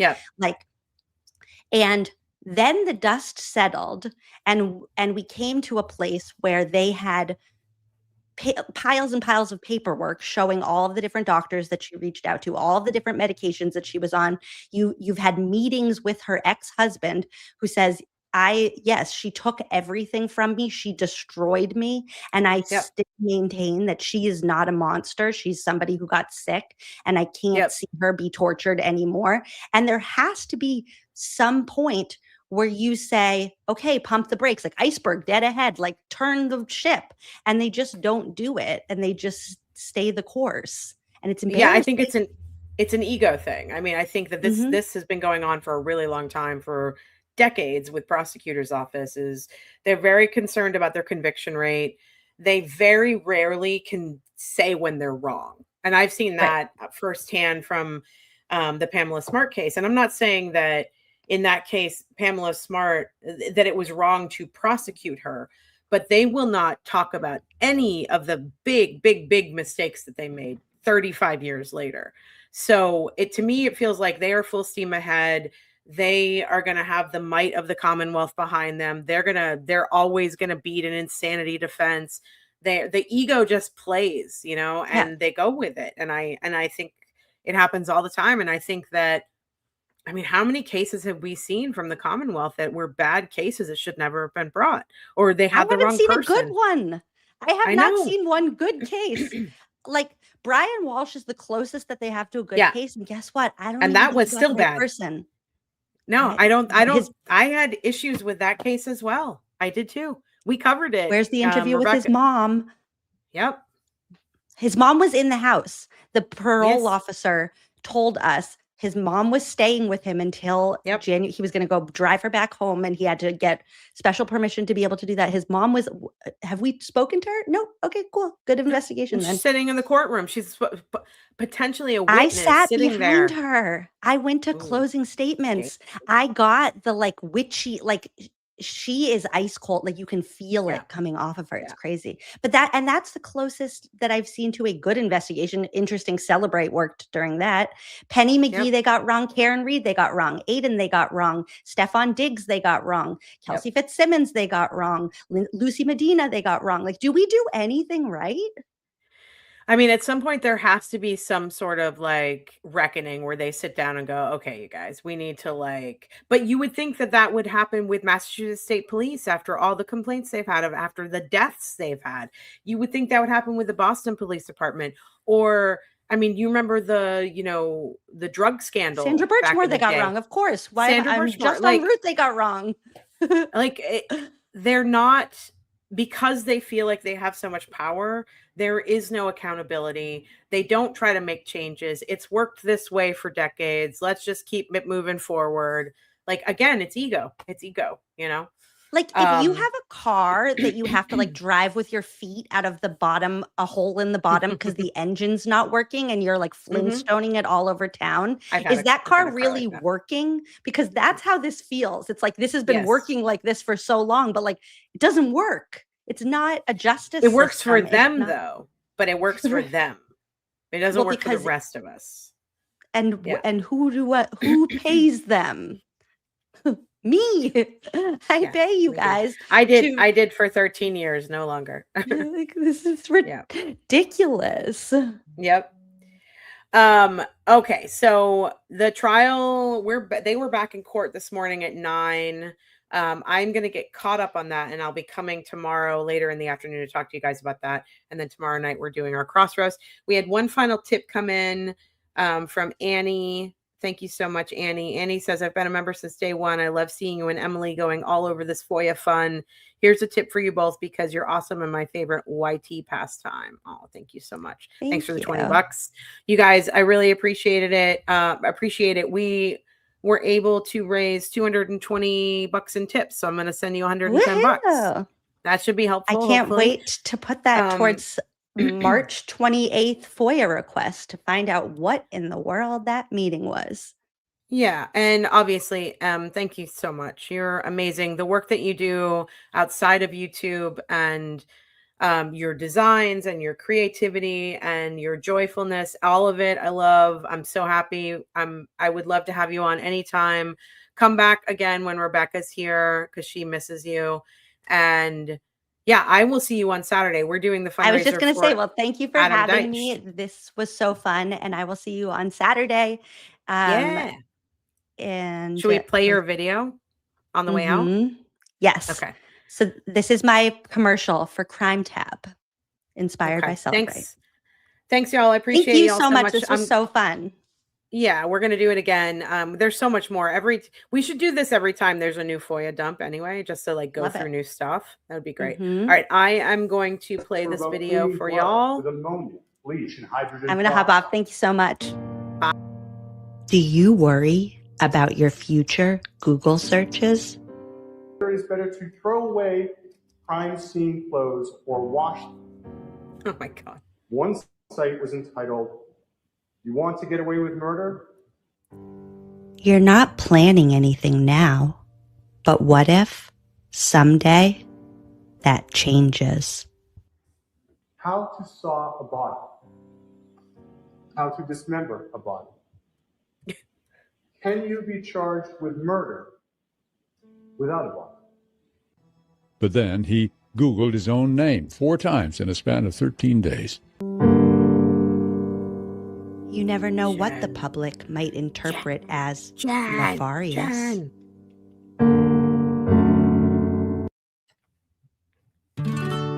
Introducing Crime Tab.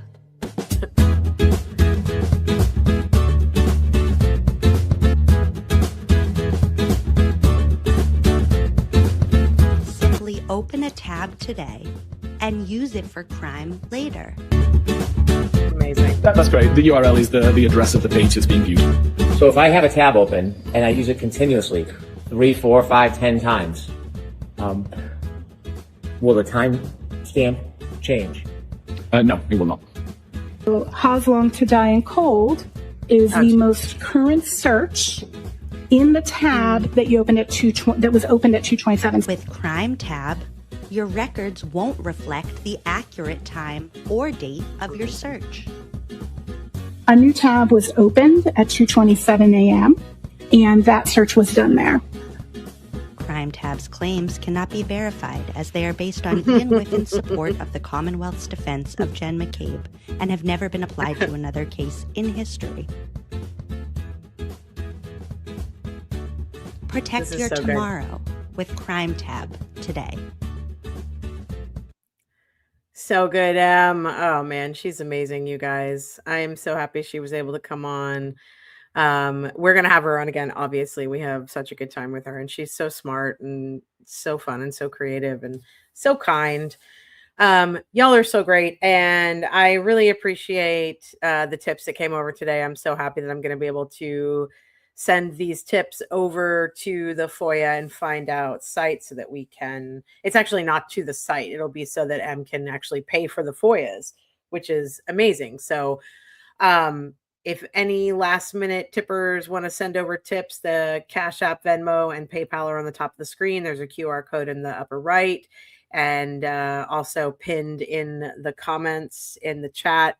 And I will send over half of the tips today to Emily C. so that we can get some more information from our government. Thanks for the 10 jewels and the floating hearts, Amanda. Appreciate y'all.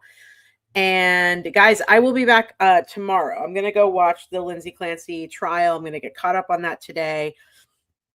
We are traveling tomorrow, so I won't be home until the afternoon.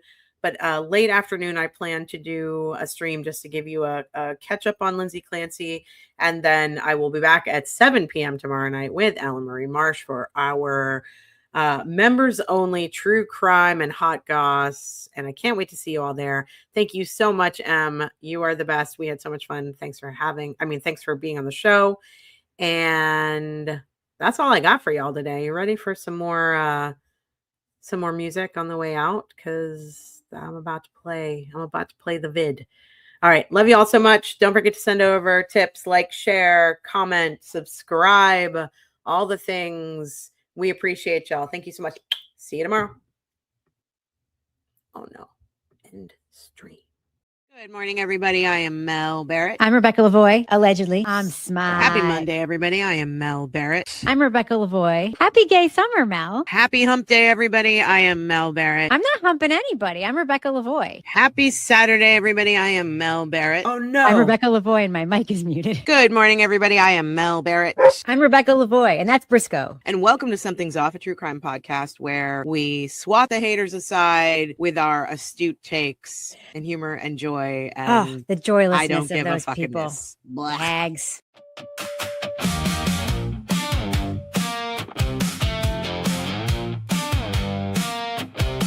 You hear it first in the break in the story. One little crack and the whole thing gets wary. A witness swears but the timeline bends. A smile too smooth and the trail just ends. Mel Barrett says, hold up, look again. Rebecca Lavoie follows every thread. If it feels too neat, then it's not the truth. There's a shadow line running through the room. Something's off, something's off. You can feel it in the bones. Something's off, something's off. When the facts won't come home. Something's off, something's off. And the case won't stay in place. Something's off. We're the ones who chase. This is literally because it's 100. fact. It's been happening for the past like day.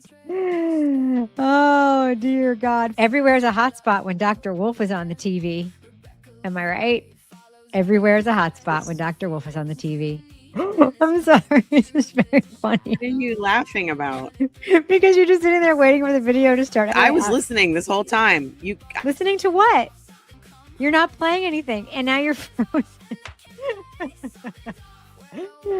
God, I'm sorry. I'm so sorry. Let me text Mel. Let me call Mel real quick. I'm gonna call Mel. No, I'm not answering your call. I'm not doing it. I don't think. Why is it? Oh, Jesus. Maybe go back on the Wi-Fi. I am back on the Wi-Fi. Can you hear me now? Can we do the show now? Should we do the show now? Rebecca? Rebecca, can you hear me? Can you hear me now? Internet. Hello. Hello? Hello, worldwide interwebs. Can you hear me? Let's do this. I have to look at my phone over here. We're gonna go members only. We're the ones who chase. Yeah, we're the ones who chase. Wait, did that witness just blink 3 times? Something's up.